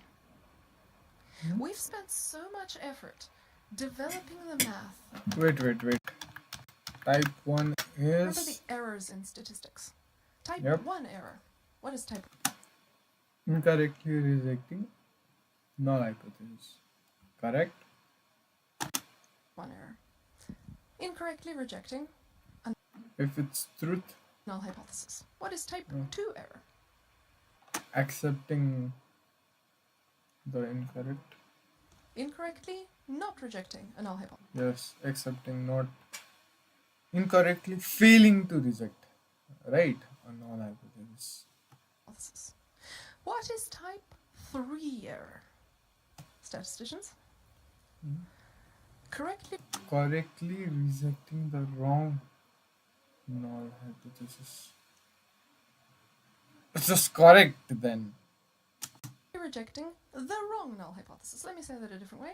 Using all the right math to answer the wrong question. Type 3 error is the one that really plagues data science today. We've spent so much effort developing the math, developing the algorithms, getting the data sets, figuring out the code. And we've spent almost no effort figuring out how to ask the right questions and how to run an end-to-end applied process without messing up. And so what you end up seeing is you have these folks who graduate from their PhD programs and they know how to very studiously, very meticulously do the math correctly. And they cheerfully go down rabbit holes doing that math uselessly because they're answering the wrong question with it. Decision intelligence is about fixing that type 3 error. It is applied data science augmented by the other sanity-giving sciences like the social sciences and managerial sciences to look at decision-making as a whole. So why do businesses fail at machine learning? Seems straightforward. These algorithms have been around for a long time. Well, it kind of boils back down to this stuff. What they don't tell you about machine learning is that there are actually two machine learnings. The research machine learning and the applied side, the decision intelligence side. And these are as different from one another as building microwave ovens and innovating in recipes in the kitchen at scale. And for the research side, you're building general purpose algorithms, microwaves, for other people to use to solve their problems. And you're trying to build that better and better microwave, and you have these benchmark data sets that your microwave has to succeed on. And of course, if you want to improve on today's microwave, you've got to know how it works. Because how are you going to improve on it if you have no idea how it works? It's impossible. And so to train you, it's going to take many years, and it's going to take graduate degrees as well, probably, if you really want to make cutting-edge stuff. And of course you need the details of that wiring diagram. And that is how almost every course out there teaches it. It is teaching you how to make the microwave. Fair enough. When there's not many microwaves around, if you want to use a microwave, you have to build it yourself first. But it's almost like no one thought about the era where finally we would have warehouses upon warehouses of these things, all waiting, ready to go. And still, all we're teaching the world is how to build more microwaves. Who's using these microwaves? And how do we start using them better? I mean, if you're going to run an industrial kitchen at scale, it's not trivial. There's a lot to it. And if your entire plan for doing that is that the first people you're going to hire is a team of 20 PhD researchers who've been building microwave components their whole life, and they're supposed to figure out how to make gorgeous dishes to satisfy your customers, I mean, what could possibly go wrong? Right? And that seems to be the approach that businesses are taking these days. It's this over-focus on building and understanding the algorithms, and going beyond that and going to the applied side it's a matter of hope. The entire strategy here is hope. You hope that someone will spend their whole lives learning every little detail about how to make a better microwave, and at some point will transcend and become a great chef. And okay, some do. And sometimes you hire such a person, and you have an amazing chef in a well-running kitchen. Please don't pat yourself on the back for good decision-making. You did not plan that. It was an accident that your amazing microwave engineer happened to be a great chef also. So we need to start thinking about training people to look at the applied side. Don't over-focus on the algorithms. It's a good reason why in this course I took all the nitty-gritty of what's going on inside the black box and I moved it to the very end, and I'm going to exhaust you all first so you don't stay for it. Because it's not that important to the application. If you want to be a researcher, then you need to know it. If you want to use these things, then you need to focus more on process. And you need to focus more on teamwork and decision making, and that is what this course is more about. Machine learning, again, is about explaining yourself with examples instead of instructions. And the way you stay safe when you automate the ineffable is that you test carefully and make sure that it does work. So the statistician has your back. At the very end of the day, we're going to check that the student knows it. Okay? Who sets the exam, though? Who decides what it means to work? Who tells the system what to optimize for? Because the only levers that you have to communicate your wishes are your way of saying, this is what it means to do well, here's your score, and here are a bunch of examples you should learn from. The decision maker on the project is supposed to do that bit. And decision making, as it turns out, is not something that you will pop into this world being fully knowledgeable in. It's both an art and a science. It takes some talent, but there's a lot of skill to it as well. And it is the decision maker who is responsible for this stuff. Are our decision makers today skilled? I want to ask you a question about workers. Which one do you prefer? A reliable worker or an unreliable worker? Which one is better? Reliable. Reliable. Yeah? Any dissenters? Because I would say it depends. It depends on the quality of the decision maker. If you have a great decision maker, you want the reliable worker. You want the reliable worker who scales up really quickly and does what they're told, does exactly what they're told, and follows the instructions of that good decision maker. Scales up the intelligence of that decision maker. Unfortunately, something that's good at scaling up intelligence, machine learning, is also really good at scaling up stupidity. And if the decision maker doesn't know how to do their part, instead of good outcomes, you get terrible outcomes. And that all gets scaled up before anyone knows what hit them. And so there, with a bad decision maker, you want the unreliable worker. You want the worker that's not all in on the incentive function given to it by the decision maker, that instead wants to play with its kids and hang out on the beach and what was on TV yesterday and am I hungry, in addition to whatever they were told to do at work. Because all those unreliabilities, all pointing in different ways, people, you, unreliable workers, relative to machine learning, all of you kind of cancel out the badness of the decision maker a little bit. It's hard to scale that stupidity. Right, there have been cases in humanity's history where that got out of hand a little bit, but for the most part, you're the reason it's self-limiting. Machine learning, though, does what it is told, optimizes for what it is told to optimize for. And if the decision maker doesn't know how to ask, you have a problem. And that is why data science, machine learning, and AI future needs skilled decision makers. And needs good process here and teams who know how to actually carry this off safely and reliably. Decision intelligence is about wishing responsibly. And I think of machine learning as a bit of a proliferation of magic lamps. It's never the genie that's dangerous. But genie can be told to do fabulous, lovely things for the benefit of all of humanity. What's dangerous is the unskilled wisher.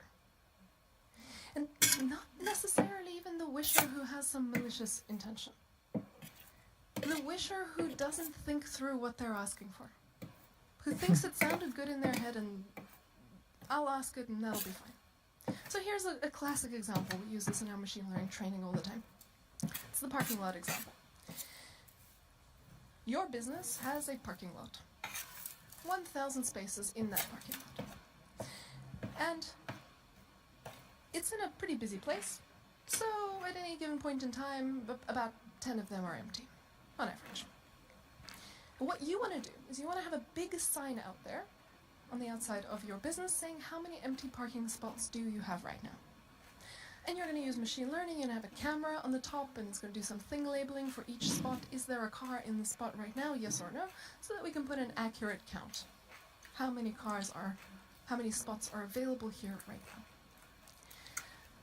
And then you're like, okay, what metric should I use? Accuracy sounds good. Yeah, accuracy is nice sounding. And how accurate should I ask it to be? They use 95% in all my stats courses. That seems like a good number. I'm going to require at least 95% accuracy and then I'll launch this thing. Who sees it? Anybody? Looking for the horrified expressions. Who sees why the business is about to go under?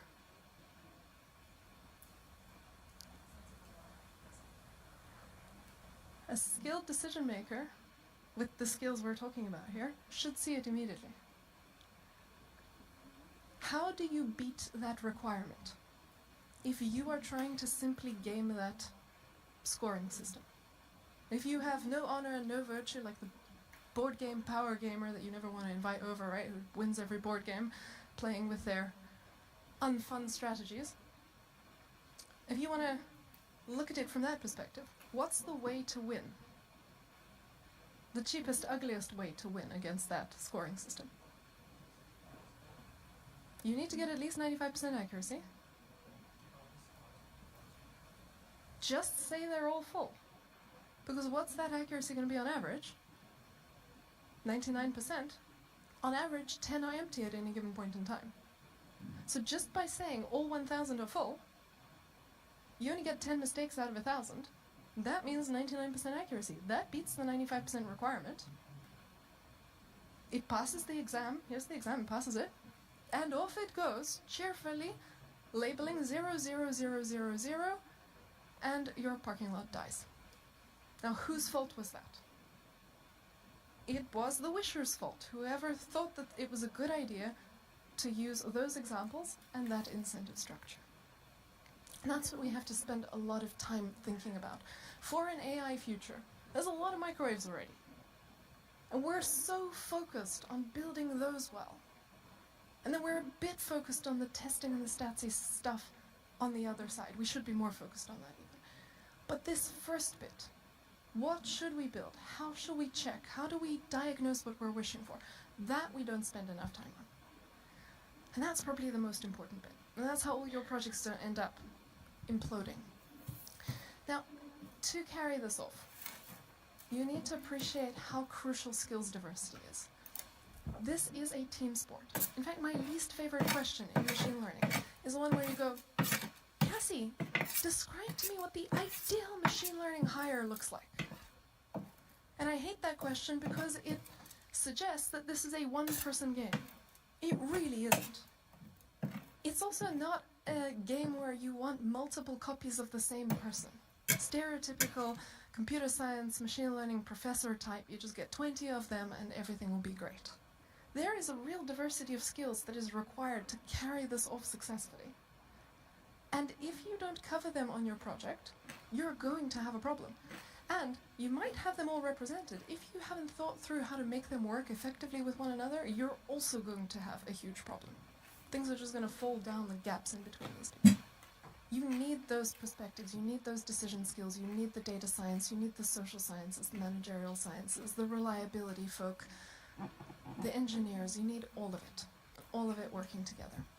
So what does our future look like with machine learning? We are moving towards more application. We're moving out of the pure research era to the applied era. I hope that this also comes with literacy all around. Machine learning isn't for the select few, that everyone has a basic understanding of the core principles and not how the nuts and bolts work inside the thing, but what it actually means. That it is explaining yourself with examples. We love democratization. That's a good thing. Everyone should be part of this. We're making it easier and easier for people to have that second mode of communication with machines. It's great. The tools are going to get easier, and they should. And I'm a big fan of our push to make them easier. There's no honor in doing something the hard way when there is an easy way. And those of us who can apply our engineering effort towards making the easy way easier, our hard work is well spent that way. I expect that there will be a lot more emphasis on giving everybody tools. But now that everybody has tools, now you can scale up either the intelligence or the stupidity of their application. How do we think through doing that well? Well, we should think of it in terms of process and interdisciplinary stuff. That's what this course is going to be about. It's going to be a 12-step course.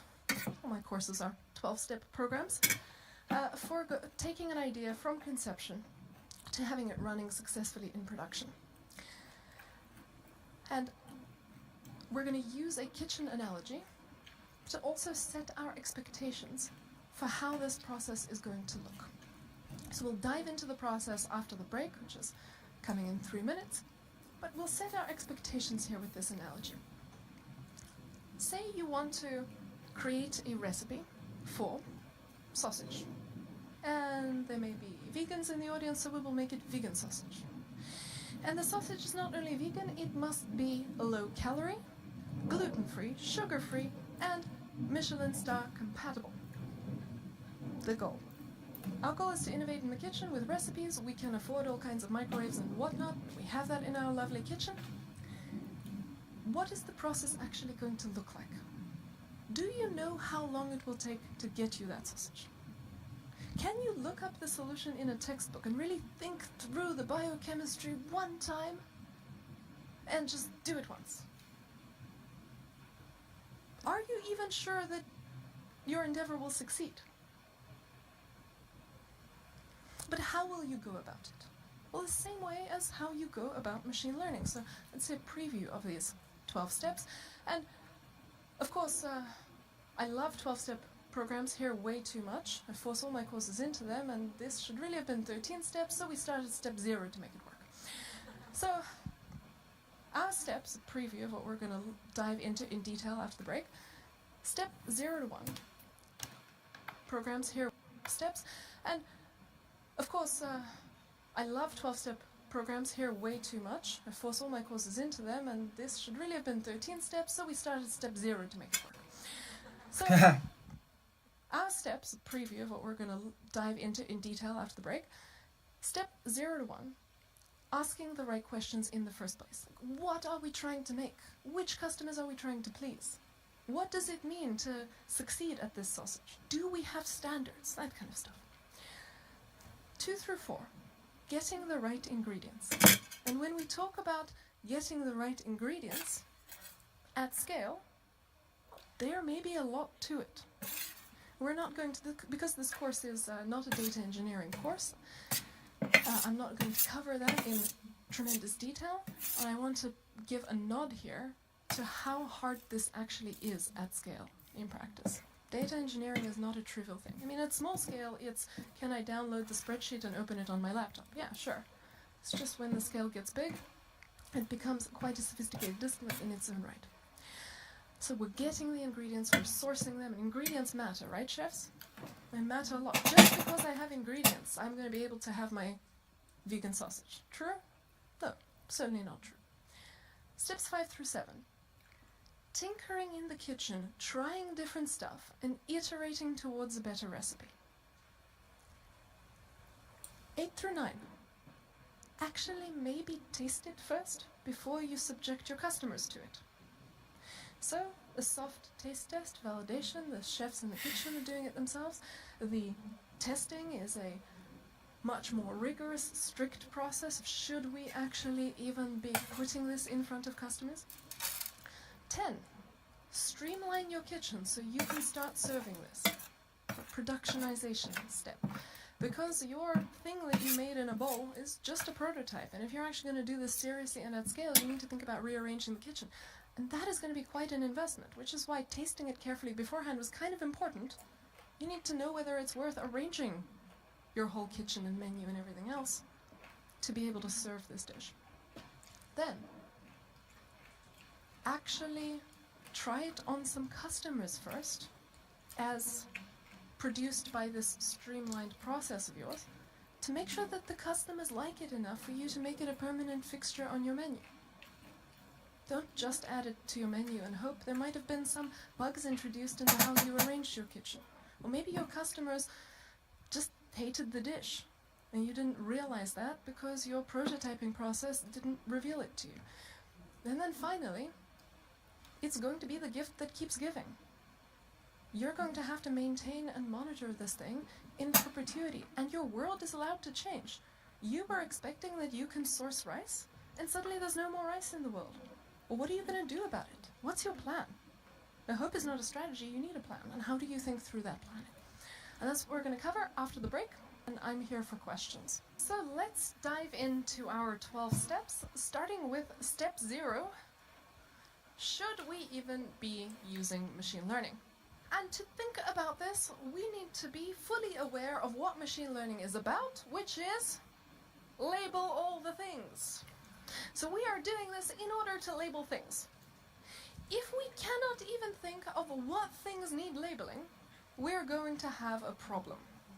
So you need to think about which things you need labeled. That is your first step. So what I never want to see is we're going to use machine learning and let's find some place where we can shove machine learning because we have the goals of using machine learning. Don't start there. Instead, think about what it would be nice to have automatically labeled. And then maybe machine learning is the thing for you, maybe it isn't. So articulate the decisions that you want coming out of your system when it is fully operational. And you don't need to have any kind of specialized experience to do this. Just imagine it's already functional and it's outputting some labels. What are these labels? Are they labels like cat, not cat, or is the wine good or not? Or maybe a dosage in milligrams, an amount in dollars? What group does this thing belong to?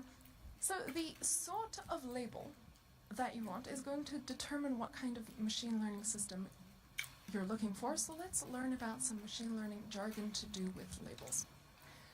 First off, if we are looking at binary or multi-class labels, things like cat not cat or cat dog bear giraffe elephant etc., then we call that a classification task. If the label is a number, we refer to that as a prediction task or a regression task. Now I'm saddened by the use of this jargon of regression because that means all kinds of other things in all kinds of disciplines, and especially in statistics, which is far too close for comfort. A regression refers to a certain kind of algorithm that has to do with putting lines through stuff. So I prefer to say prediction. In fact, prediction for all of it is fine, but just to introduce you to standard jargon so you don't get confused. This tends to be the first few minutes of every machine learning course. Let's just orient ourselves. Classification if there's categories coming out, and prediction or regression if the label is a number. Then you want to think about your learning type. These are 4 classic learning types. It's not all of them. Let's take a quick look at these ones. So first off, supervised learning. And some jargon even before the jargon. When we have a data set in the typical form that we would lay it out if we flattened it, the examples that we're going to learn from are in the rows, and we call them in machine learning instances. Here we have 4 instances. For each one we have the correct label, also known as ground truth, handy. The label is what I am going for, so you might also see that called targets. That's our correct answer. And then finally, feature. This is a bit of a head explode moment for jargon because all of you are from all kinds of different fields, and I bet you have the word feature in your field meaning something completely different, but whatever. Machine learning helps itself to your jargon, and here a feature is something that we know about our example that we can put into the recipe to learn from. So in other disciplines you might see feature called variable or predictor or attribute. What are the features in these data that I have given you? Can anyone tell me?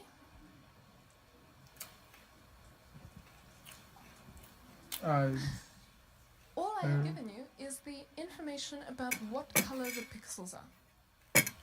Pixel this one, here's its red, green, blue. Pixel next one next to it, here's its red, green, blue, and so forth. So this is a very short, very fat matrix. 4 rows, lots and lots of columns, all about those colorings. And you're going to be my machine learning system now, and we're going to do a bit of transfer learning. If this was the only visual information you have ever received in your life, you would not be able to succeed on a matrix shaped 4 by too many. But because you already have a trained vision model in you, it only takes a small adjustment for you to be able to perform my task. So, cat, not cat, not cat, cat, and please learn to classify this one for me, please. Not cat. If you said anything other than not cat, you will fail my testing, and I'm going to go with a different system. So again, supervised learning is where for every example I give the system, I have the correct answer handy. Now let's look at unsupervised learning. Here I have for you 6 instances, and your job is to put them into 2 groups using whatever rule you like. Just put them into 2 groups for me. Anyone? Tongue out, not tongue out. Great. So what are the labels that are going to come out of this system?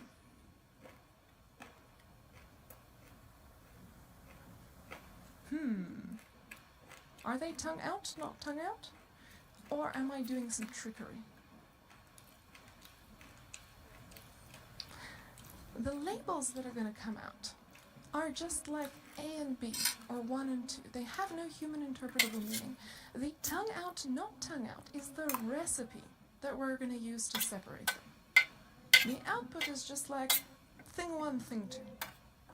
And so, alright, 1, 1, 1, 1, 2, 1 is what's going to come out, 2 groups. Some other way to separate them. Sitting, standing, okay. So 1 or 2? You're responsible for this, so you tell me. 1, okay, how about this one? 1, how about this one? 2, this one. 2, this one. 2, this one. 2, see? Easy. Any others? Cat selfie, not cat selfie, I love this one. Alright, so, what do I hear? 1, 1, 1, 2, 2, 2. Okay, so this happens every time with every audience. You ended up separating these things. I didn't make it sound like there were right answers and wrong answers, but, you know, I'm still deeply disappointed in you because here you are saying tongue out, not tongue out, cat selfie, not cat selfie. When I, as the proud mother of these 2 individual cats, really hoped that what you would tell me is here is cat 1 and here is cat 2. But instead, look at you with your sitting, standing, and all the rest of it. And every other audience does this as well. Actually, one audience came really close to separating them, said ugly cat, pretty cat, and I was like, whoa, whoa, whoa, we're going to have to talk about this later. So here is Huxley, and here is Tez, 2 individual cats. Now look, if we had done supervised learning, and I had given you a few examples of Huxley and a few examples of Tez, of course you would then go and label things that way. But I didn't tell you what I was looking for. I just said, here, take all this stuff and split it into different groups however you like, or by whatever the rule is that is part of your internal algorithm. Now, that's the thing with unsupervised learning. If I don't tell you what I want from you, I just tell you to put things into groups, I get what I get and I don't get upset, right? It's no guarantee that the system is going to come up with what is actually dear to your heart in this example. Just splits things into different groups. And so what you will do with unsupervised learning is you will look at the results and you'll ask yourself, is this something I can use for anything? And if not, kick the system and ask it to split them some other way and keep doing that, and maybe nothing dear to your heart ever comes out. It's just separating them into groups. Now there's another little cautionary tale here. See, if you are like me, these cats, they're where your heart's at. And whenever you look at photos to do with them, you see individual 1 and individual 2.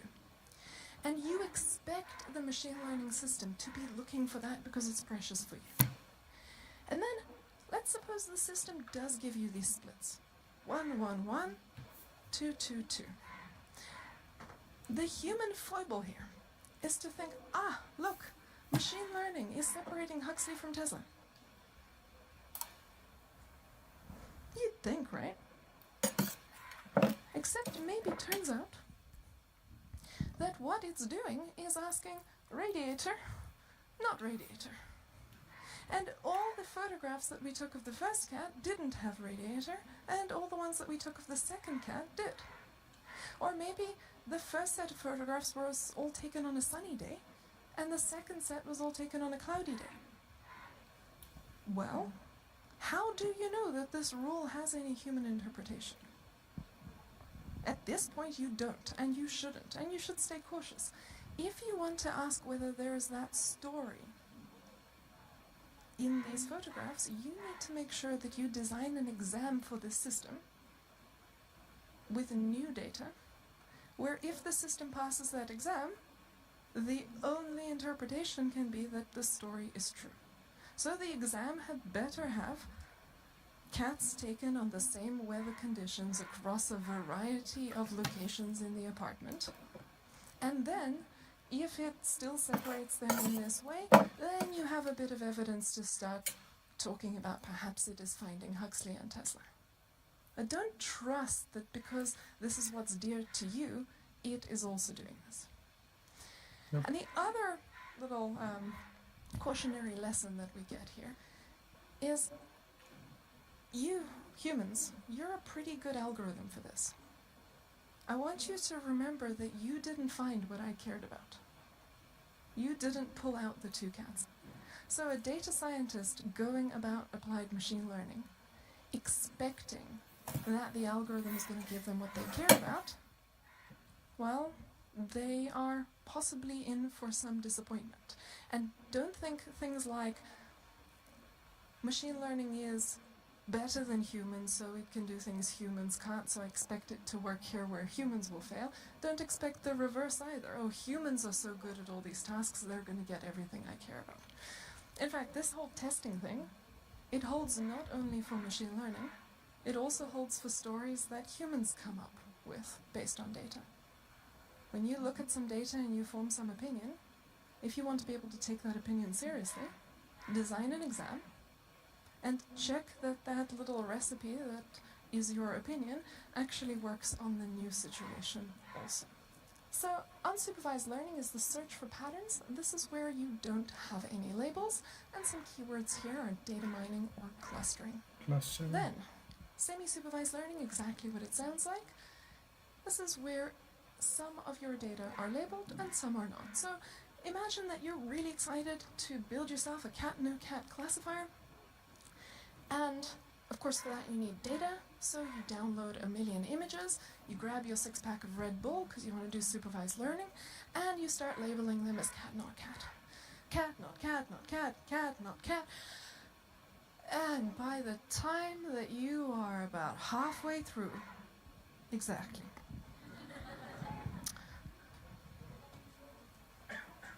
curiouser and curiouser, and then it's 3 a.m. and you have labeled 300,000 images, and you can stand no more photographs, and there's 700,000 to go. What can you do? Well, the first option is the most pragmatic. Remember, our goal is to make it work. Let's see if we can get a recipe that actually works. So why don't you just try it with the 300,000 first and see if you can get success there. No one said you had to label all 1 million of them. See if 300,000 can be made to work. So for now, throw away those 700,000 and see what you can do with what you got.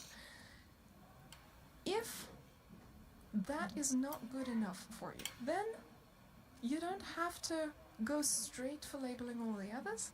You might be able to squeeze some goodness out of the unlabeled photographs. I hope your intuition already tells you that the unlabeled ones are worse as data than the labeled ones. Makes sense.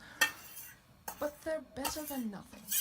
And so by combining the two techniques, essentially, you might be able to do better without having to label everything. And that is the nature of semi-supervised learning. So you do that if you couldn't get supervised learning to work.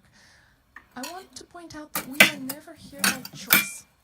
We're here because time is limited or budget is limited, and we want everything labeled. Because supervised learning is the easiest learning type. If you can frame your problem in terms of it, do it. Sometimes we just don't have the luxury of everything labeled, so we're forced to rely on these other complicated techniques. So this is a blend of the previous two, or you've only got some of the correct labels. Then finally, reinforcement learning. So in our Atari slider game, when we ask the thing to optimize its score velocity, I'm giving it a little bit of reinforcement, some reward or punishment signal, but what are we actually asking it to learn? What are the labels that we are getting as output? If it's trying to output the score, why not just set the score to infinity and pull it down? It's not trying to output the score. It's trying to output the movement. But it's not just working with one movement. It's dealing with whole sequences of movements.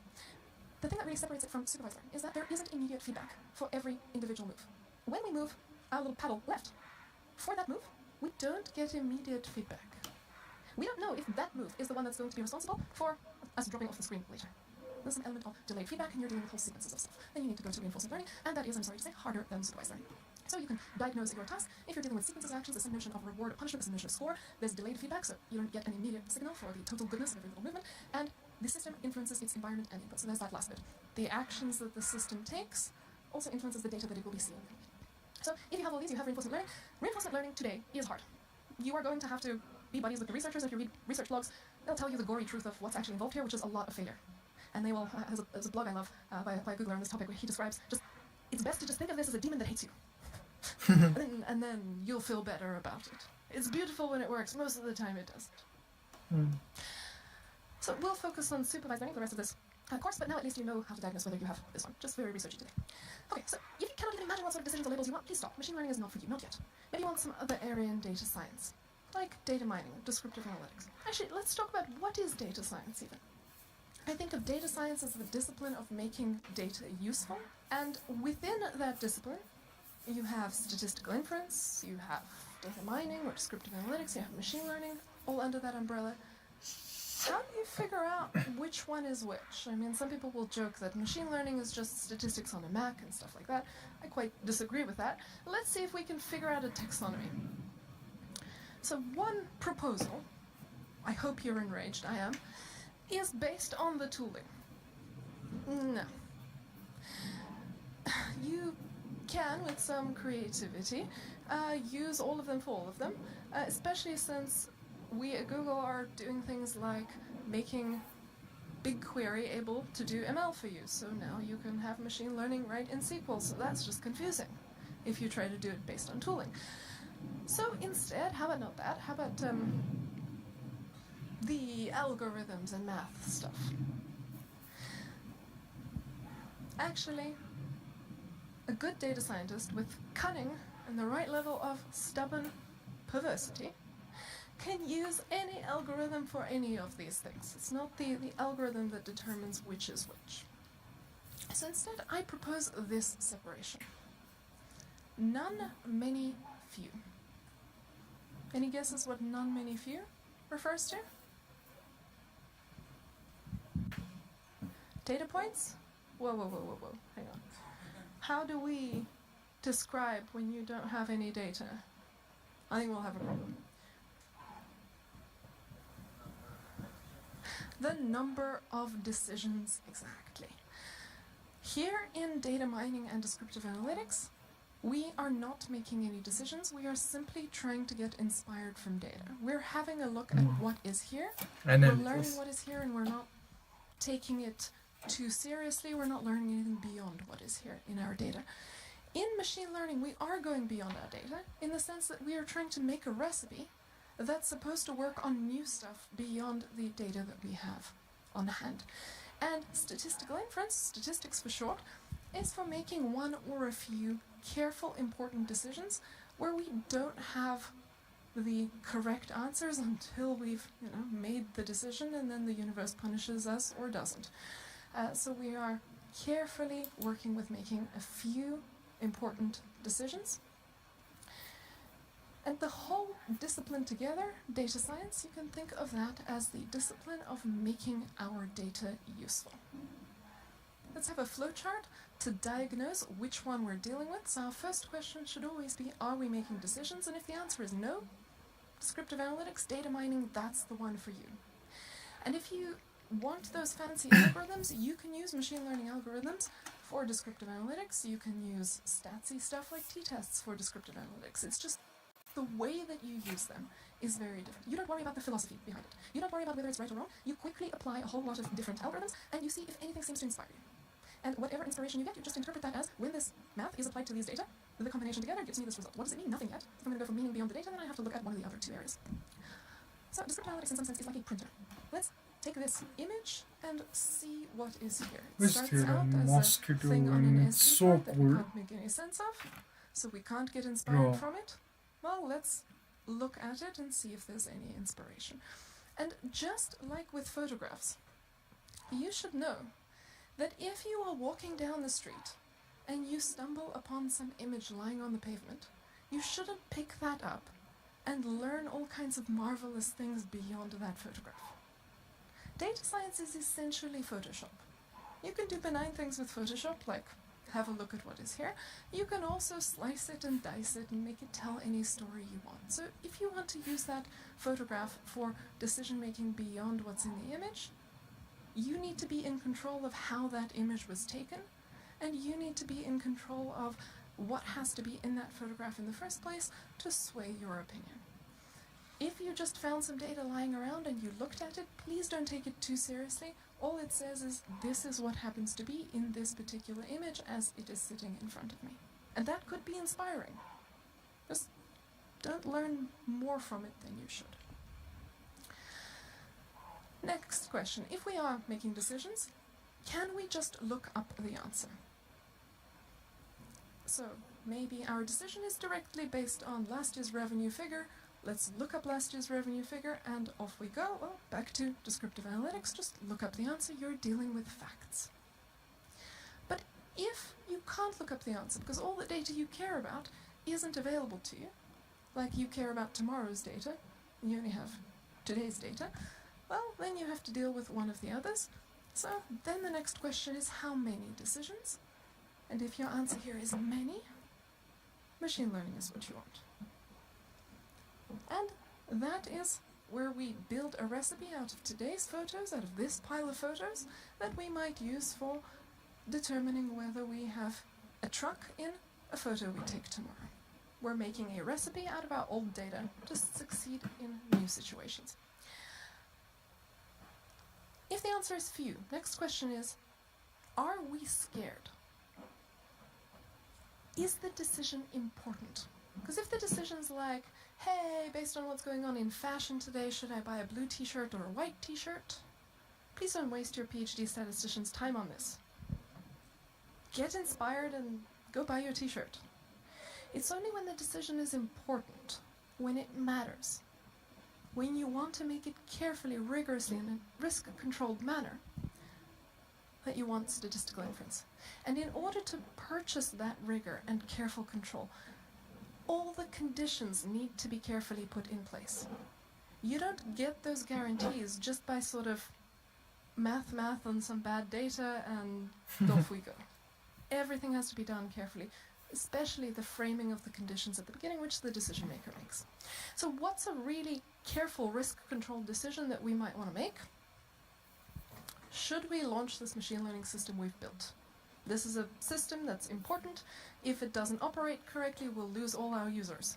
Should we release it? Yes, no. That seems like a pretty important decision that we might want to verify with statistical inference. So I kind of think of machine learning as make it work, and statistics as now that you think it works, does it? It's about coming to conclusions beyond our data safely. And yeah, don't forget data. As part of step 0, we're still talking about step 0. Machine learning just simply does not work without data. And this should seem obvious now that I've talked on and on about how this is expressing yourself with data with examples. And yet I still end up in these consultation situations where people ask me, like, if the thing can know that this one is from Canada when I have never given it any information about Canada. You're like, well, if there's nothing to learn from, and if you have no examples of what's relevant, then how are you possibly going to make up the idea of Canada out of nowhere? You can't do that. And then even worse on that one, I was like, so what are these objects that you have information about that you're trying to predict what country they're from? Oh, we actually don't have data on them either, we just have the country names. I hope that you won't be in the situation of trying to proceed too far with that with a straight face, right? You will see why that's a problem. You need the ingredients to learn from, otherwise there's nothing to base your recipe on. At best, it will just be predict the most common country in the set, like we did with our regression example. We just use the average calories every time. Same here, it'll just give you most of them are from this country, just keep repeating that. And if it's never seen Canada, it's not going to make Canada up for you. You need the data to learn from. So if you know you don't have access to data, you don't have access to the hardware that's going to move the data around, fix that first before you go to machine learning. Alright, step 1. Set your objective. And I hope you've been noticing that the team members change in each of these chapters. So here our main players are our decision maker and our domain expert. Now setting an objective can be nuanced. Which of these is the good behavior? Oh, come on, which one is it? The one I'm looking for is it depends. What does it depends on? On the owner, the decision maker. What were you trying to get out of your dog? Do you want a sheepdog or a police dog? Because if you wanted a sheepdog, this is probably not the good behavior. Now, when should you be answering this question if you are the dog owner? Yeah, before the training, when the dog is a puppy, maybe even before you got the puppy, you should say, hi, what I'm going for here is a police dog. And yet, for some reason, teams will try to do this much later in the project, after algorithms have been done on some data for no particular reason. Now that is just like putting the poor dog in the basement with food and water, leaving it for 5 years, and then opening up and saying, so how's my sheepdog coming? It is not going to work. Now, you don't need to know how the dog's brain works in order to start training it towards being a sheepdog. You don't even need to know exactly how to do that training to start answering this. The first goal is to say, well, what's the goal? Now that we know we want a sheepdog, once we've made that decision, we can start looking into how to get the sheepdog. The first question is, what are we actually trying to do here? And it's amazing how often this is not the first step. When people try to apply machine learning, things crash and burn when you skip this. So let's do a quick example, learn some basics with cat classification. So we're going to build a cat classifier, and we have a little guide here. This is a pen and paper step. You can do most of this step one thing with pen and paper. You don't need special expertise. You don't need to be a mathematician or a programmer. Anyone with common sense can do this. So what's thing one? Write down the outputs or labels for our cat classifier. May I have some suggestions from the audience? What should it output? Cat, not cat. Very nice. Couldn't have said it better myself. Fine, what's next? Consider mistakes. What mistakes can it make? Now this is a very simple setting, so there's only two things that can be true. Cat, so you can see him in there, or not cat. And over here, the machine learning system only has those options. So if there's a match, we call that a true something. If there's a mismatch, the system's being false with us. We have built the system to be very excited about cats, and so when it thinks it sees a cat, it goes positive, positive, I got you a cat. Which is why we'll call that a positive event, and no cat, well, negative event. Now, of course, sometimes it goes, I got you a cat, and it's just seeing things. Mistakes are possible. So putting that together, we get the standard jargon in classification, the event names here. Next, assign project scoring. Figure out how to score many, many decision outputs and expect that this system will make mistakes. So imagine it has made some mistakes. Which mistakes are worse than which other mistakes? And this is about lots of outcomes. You're not going to use machine learning to just make 10 decisions for you. We're talking hundreds, thousands, millions, billions, that sort of scale. So it's going to have made lots of decisions. How would you score different combinations of those outcomes? How were you going to think about this? True, sir. Well, first off, how about you use a little brainstorming tool? Why don't you imagine that 100 such decisions have been made, and there's some of every kind of good and bad outcome, and you tally up the counts out of 100 of each possible outcome. Just make some numbers up in here that should sum to 100. Are you confused? If you're confused, good job, you have named this thing. Its name is a confusion matrix. And a confusion matrix simply shows you exactly that, the outcome counts, all the total number of times that each situation has happened. And you're going to use this for brainstorming. Confusion matrix, what a cool name. And then you realize it's just this? Like, seriously? Just a 2x2 table of what happened versus what should have happened? And then you realize that this is all of machine learning. The names are just so fancy. And then when you look at what's under the hood, you're like, are you kidding me? I was intimidated for years by this. And it's also quite funny, some things have been named both by statisticians who love the thing to just be called exactly what it does on the tin, and by machine learning folk who love the real fanciness. And you can kind of even tell who did the naming, just from the name. Confusion matrix, neural network, artificial intelligence. Maximal margin classifier. Anyway, yeah, actually, if statisticians had named machine learning, they probably would just have named it thing labeling with examples. Can you imagine the industry getting all excited about, like, today the new hot thing in the industry is thing labeling with examples. Let's all go to a conference on thing labeling with examples. It's all in 11 minutes. Machine learning. Anyways, grumpy statistician right here. So what's the score?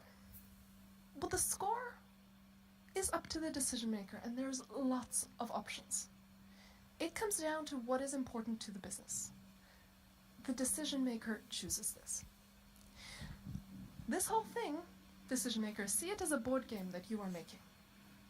How do you want to score better players versus worse players in your board game, the solve this problem board game?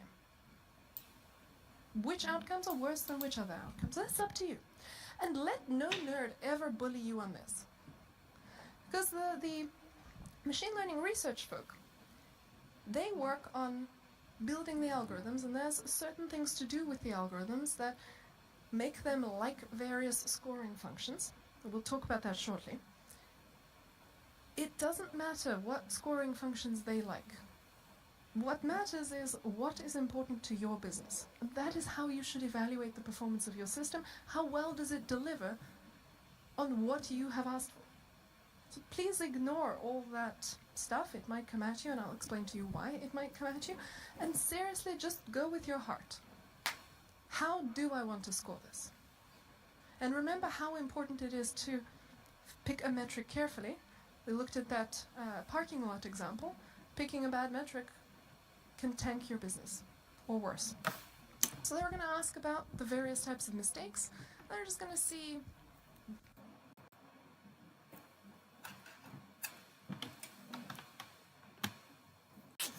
when did I click, bro? It's 2:01, right? Right there. because the machine learning research folk, they work on building the algorithms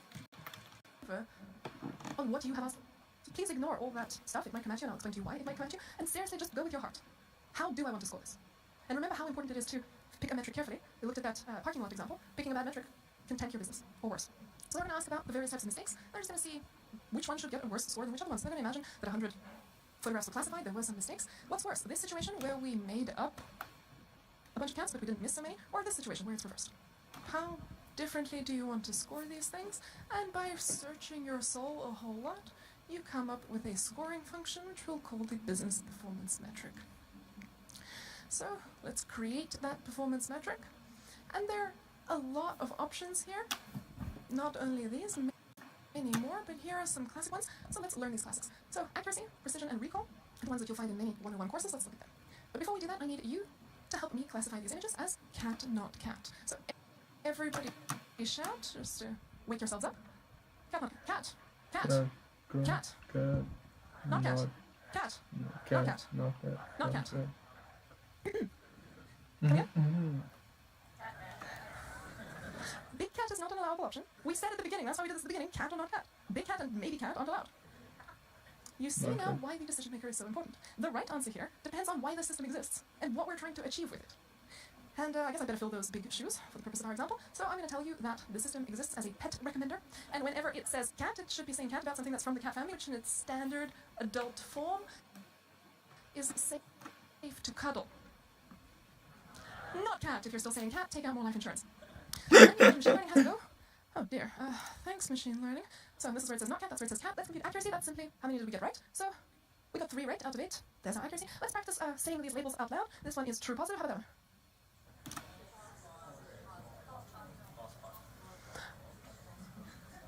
one? Allow me to show you how to speed yourselves up. Don't try to say it in one hop.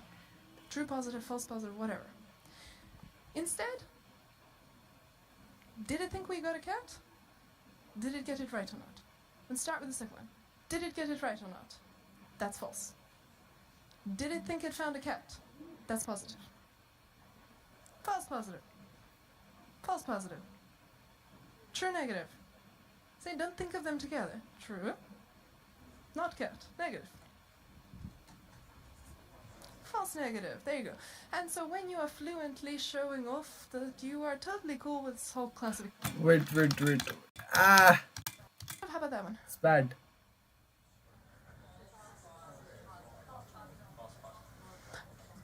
Allow me to show you how to speed yourselves up. Don't try to say it in one hop. True positive, false positive, whatever. Instead, did it think we got a cat?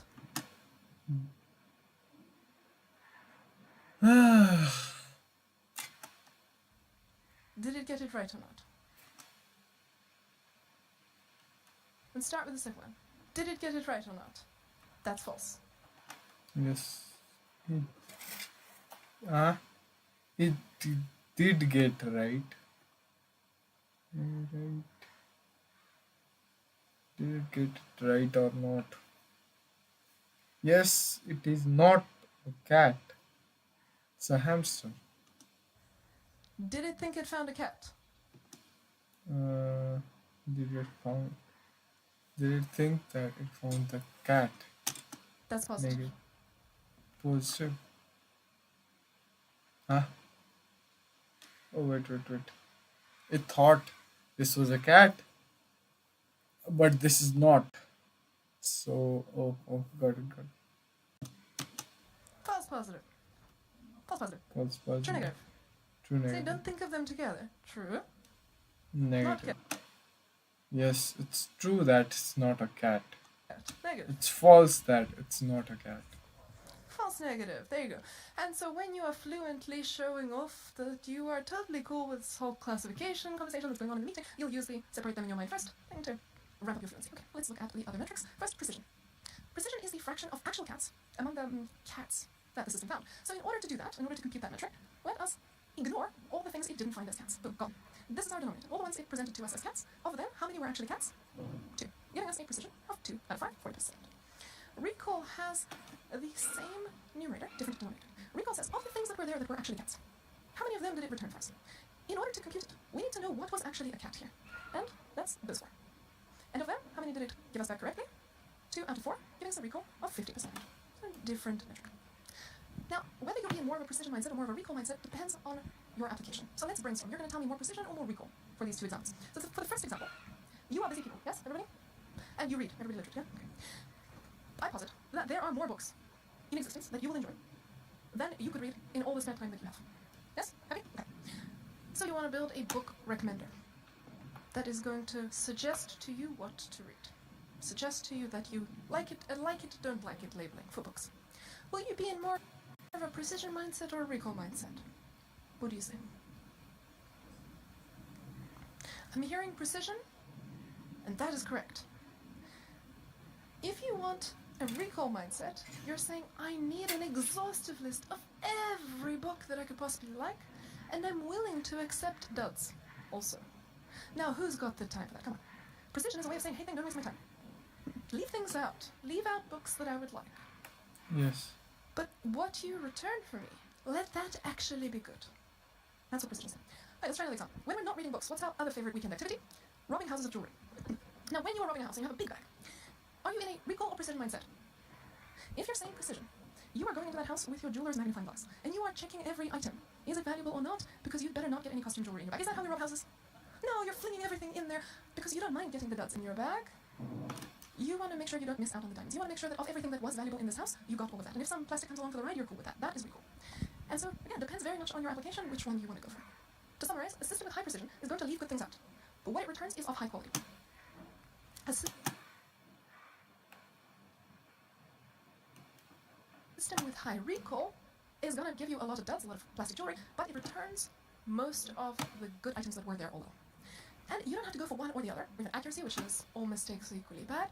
There's all kinds. Okay, Fox. Folks. How does we spell that? Folks. Yes, folks. This is it for today. It's 2:10. Exact. Yes, 2:10. We'll come at it tomorrow. I have to go now. We are at precision versus recall mindset. Today I was sleepy. I don't know why. I didn't have energy. I have been sleepy this whole time. Let's do it. Okay. we did watch up to 210.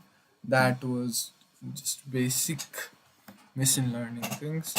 Um,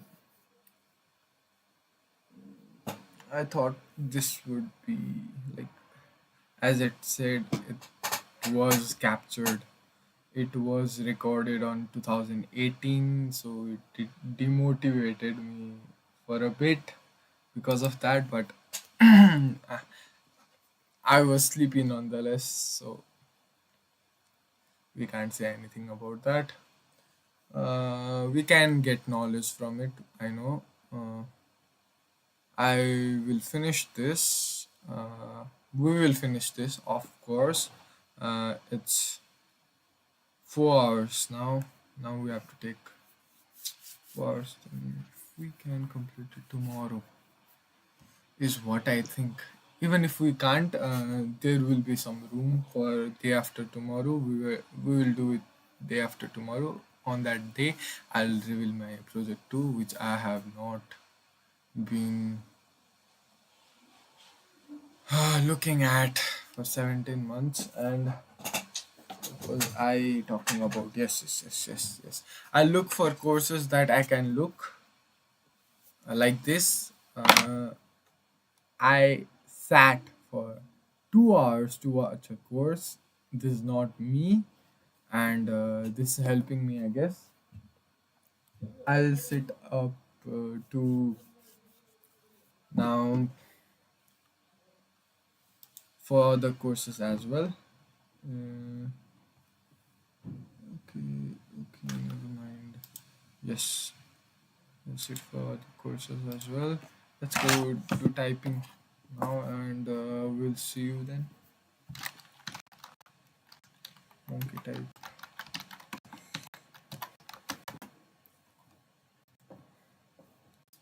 Also, day one,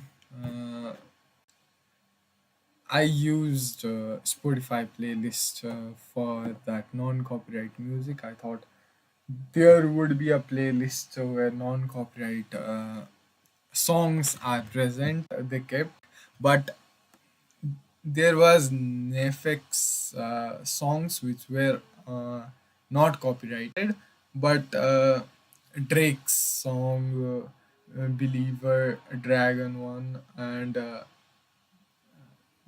NF song were all copyrighted. As I thought, I knew I was talking about it in that stream as well. So I have to mute that all. No problem. I don't own also. So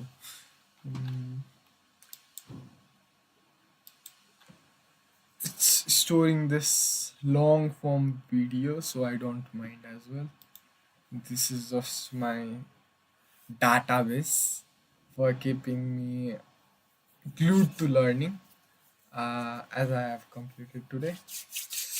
Let's type.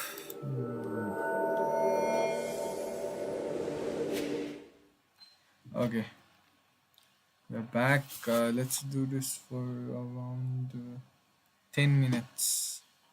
We'll do this for 10 minutes and I'll go. It's already time. Ah, ah. Today we learned a lot. The examples that C gave were good. I don't know why I was sleepy because of my energy, I guess. Today I will sleep early for tomorrow. That will take care of it, I guess. Let's go for science also.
Oh yes, 69 baby.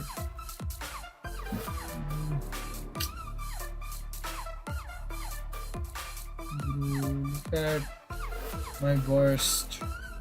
It's all over the place.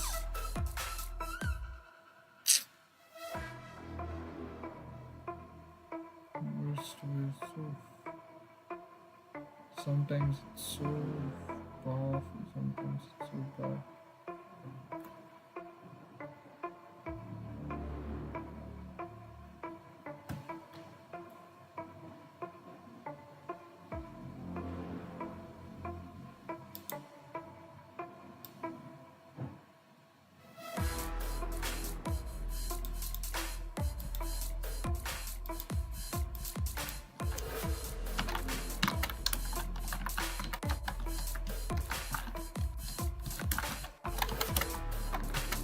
Oh, bro, I'm so bad.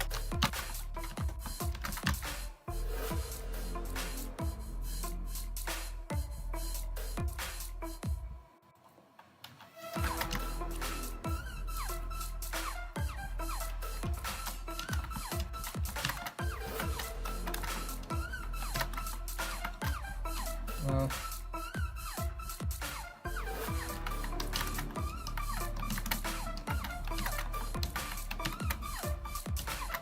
ah,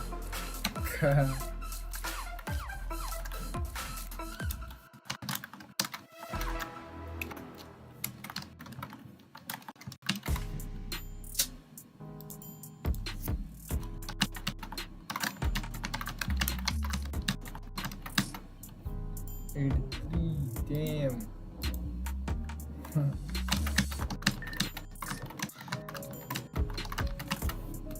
Okay, it's 7.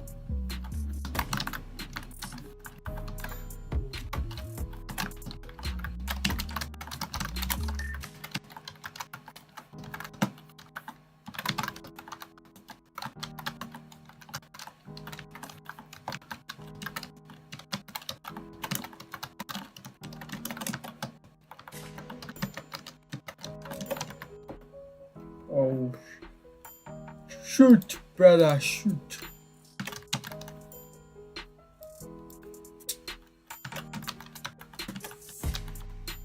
Why am I bad at school?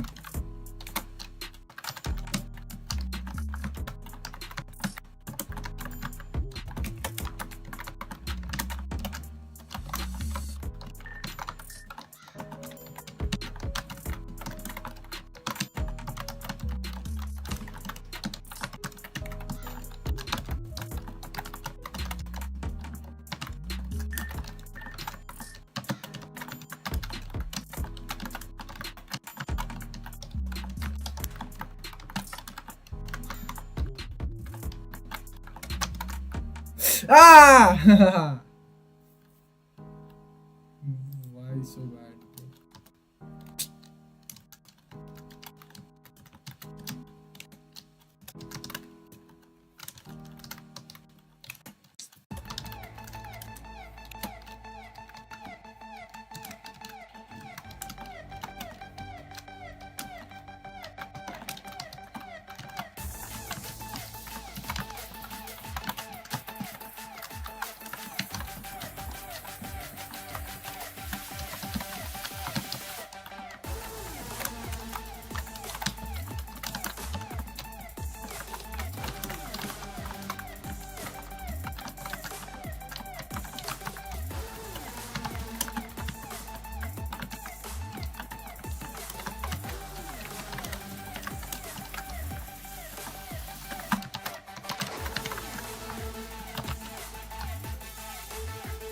It was 66.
Ah,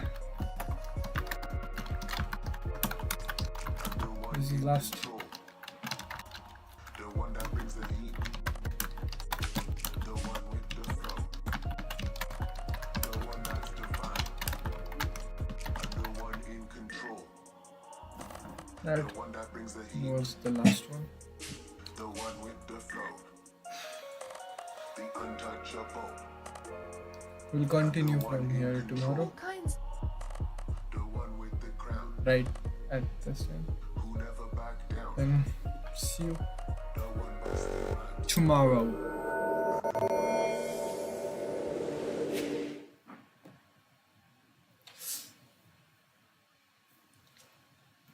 Wow. Bye.